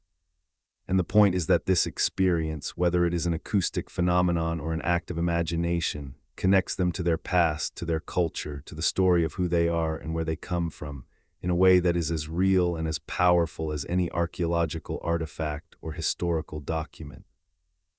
The bells of Wise are not just a sound, they are a memory, they are a connection, they are a promise. And so we come to the end of our exploration of the lost city of Wise, the drowned kingdom beneath the waves. We have traveled a long road from the frozen lands of the north, where King Gradlon fought his wars and loved his sorceress queen, to the golden streets of the most magnificent city the world had ever seen, to the terrible night when the gate opened and the sea came in, to the calm gray waters of the Bay of Douarnenez, where the towers of Wise are said to lie, still intact, still beautiful, still waiting. We have examined the legend from many angles, as a narrative, as a piece of cultural history, as a reflection of geological reality, as a subject of archaeological investigation, as a work of art, as a political statement, as a feminist text, as an environmental parable, as a comparative myth. And at every turn we have found that the legend is richer, more complex, more layered, and more relevant than we expected. It is not simply a quaint folk tale from a remote corner of France. It is a profound meditation on the human condition, a story that speaks to the deepest fears and the most tenacious hopes of our species, the fear of loss, the fear that everything we build and everything we love can be swept away in an instant, the fear that the ground beneath our feet is not as solid as we think. The fear that the forces we believe we have tamed, the sea, the weather, our own desires, are only biding their time, waiting for the moment when our guard drops and our defenses fail, but also the hope of restoration, the hope that what is lost can be found again, the hope that the drowned city can rise. The hope that the bells that ring beneath the water are not a lament for the past but a herald of the future, a signal that the time of restoration is approaching, that the waters will part, that the golden roofs will gleam once more in the sunlight, that the wrong will be set right and the lost will be found and the broken will be made whole. This is the gift of the legend of Wise. It does not offer easy answers. It does not pretend that loss can be avoided or that destruction can be prevented or that sin can go unpunished. It tells us with brutal honesty that civilizations can be destroyed in a single night, that the most beautiful city in the world can be swallowed by the sea, that a father can be forced to choose between his daughter and his survival, and that the choice once made cannot be unmade. But it also tells us that the story does not end with the destruction. It tells us that the city endures beneath the waves, that the princess still lives in her watery palace, that the bells still ring, and that the day will come when Wise will rise again. It tells us that destruction is not the same as annihilation, that loss is not the same as obliteration, that the things we love, the places, the people, the cultures, the languages, the stories, do not simply cease to exist when they disappear from the surface of the world.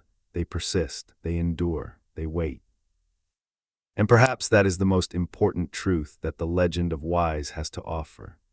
Not the historical truth of whether a specific city existed in a specific bay on the coast of Brittany, but the mythological truth, the psychological truth, the spiritual truth that the things we love are never truly lost. They are only submerged, they are only waiting, they are only hidden beneath the surface of the water, beneath the sediment of time, beneath the noise and the chaos and the forgetting of our daily lives. And if we are patient, if we are faithful, if we go down to the shore on a calm night and listen, really listen, with all the attention and all the love and all the longing of which we are capable, we might just hear them. The bells of Wise, ringing. The Bay of Douarnenez lies still beneath the winter sky. The water is gray and flat, stretching to the horizon like a sheet of hammered pewter.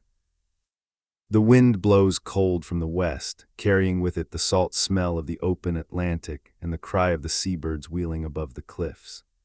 The town of Douarnenez sits on the hillside above the bay, its stone houses huddled together against the weather, its narrow streets winding down to the harbor where the fishing boats rock gently at their moorings. It is a quiet place, a working place, a place where people go about their daily lives without much thought for the legends that have made their town famous. The fishermen mend their nets, the shopkeepers tend their stores, the children go to school. Life goes on as it always does with or without the presence of a drowned city beneath the waves. But sometimes, on those rare evenings when the wind drops and the sea is calm and the setting sun paints the sky in shades of gold and rose and deepest crimson, a fisherman will pause in his work and look out over the water, and something in his expression will change. He will tilt his head as if listening for a sound just below the threshold of hearing.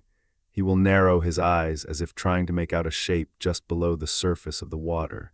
And if you ask him what he is looking for, what he is listening for, he will shake his head and smile and say nothing. But you will know that he is thinking of Wise. He is thinking of the golden city beneath the waves. He is thinking of the towers and the temples, the palaces and the plazas, the streets of polished stone and the roofs of shining gold. He is thinking of a king on a magical horse, riding through the rising waters with his daughter on his back and the fate of a civilization in his hands. He is thinking of a princess with copper hair and sea-green eyes, sitting on the rocks at the edge of the bay, combing her hair and singing her sad song and waiting with infinite patience for someone to come and set her free. He is listening for the bells, and perhaps on this evening, with the wind so still and the sea so calm and the sky so beautiful, he hears them. Perhaps we all do. We have traveled together through one of the most magnificent and haunting legends in all of European mythology. We have walked the golden streets of a city that may or may not have existed, that may or may not lie buried beneath the gray waters of a Breton bay, that may or may not rise again when the world has changed enough to deserve its return. We have met a king who loved too much and a princess who loved too little, and a saint who loved the truth above all else, and a stranger in Scarlet whose love was a lie and a trap and a key to the gates of oblivion. And we have heard the bells. The bells of Wise ringing beneath the water, calling across the centuries, calling to us, calling us to remember, calling us to listen, calling us to believe that somewhere beneath the surface of the world we know there is another world, a world of gold and beauty and wonder, a world that was lost but not destroyed, a world that is sleeping but not dead, a world that is waiting with the patience of the sea itself for the day when it will rise. Pavo busit Paris ecid savo Ker-Is. When Paris is swallowed by the sea, the city of Wise will rise again. Until that day the bells ring on, the bells of Wise, ringing beneath the waves, ringing through the centuries, ringing still.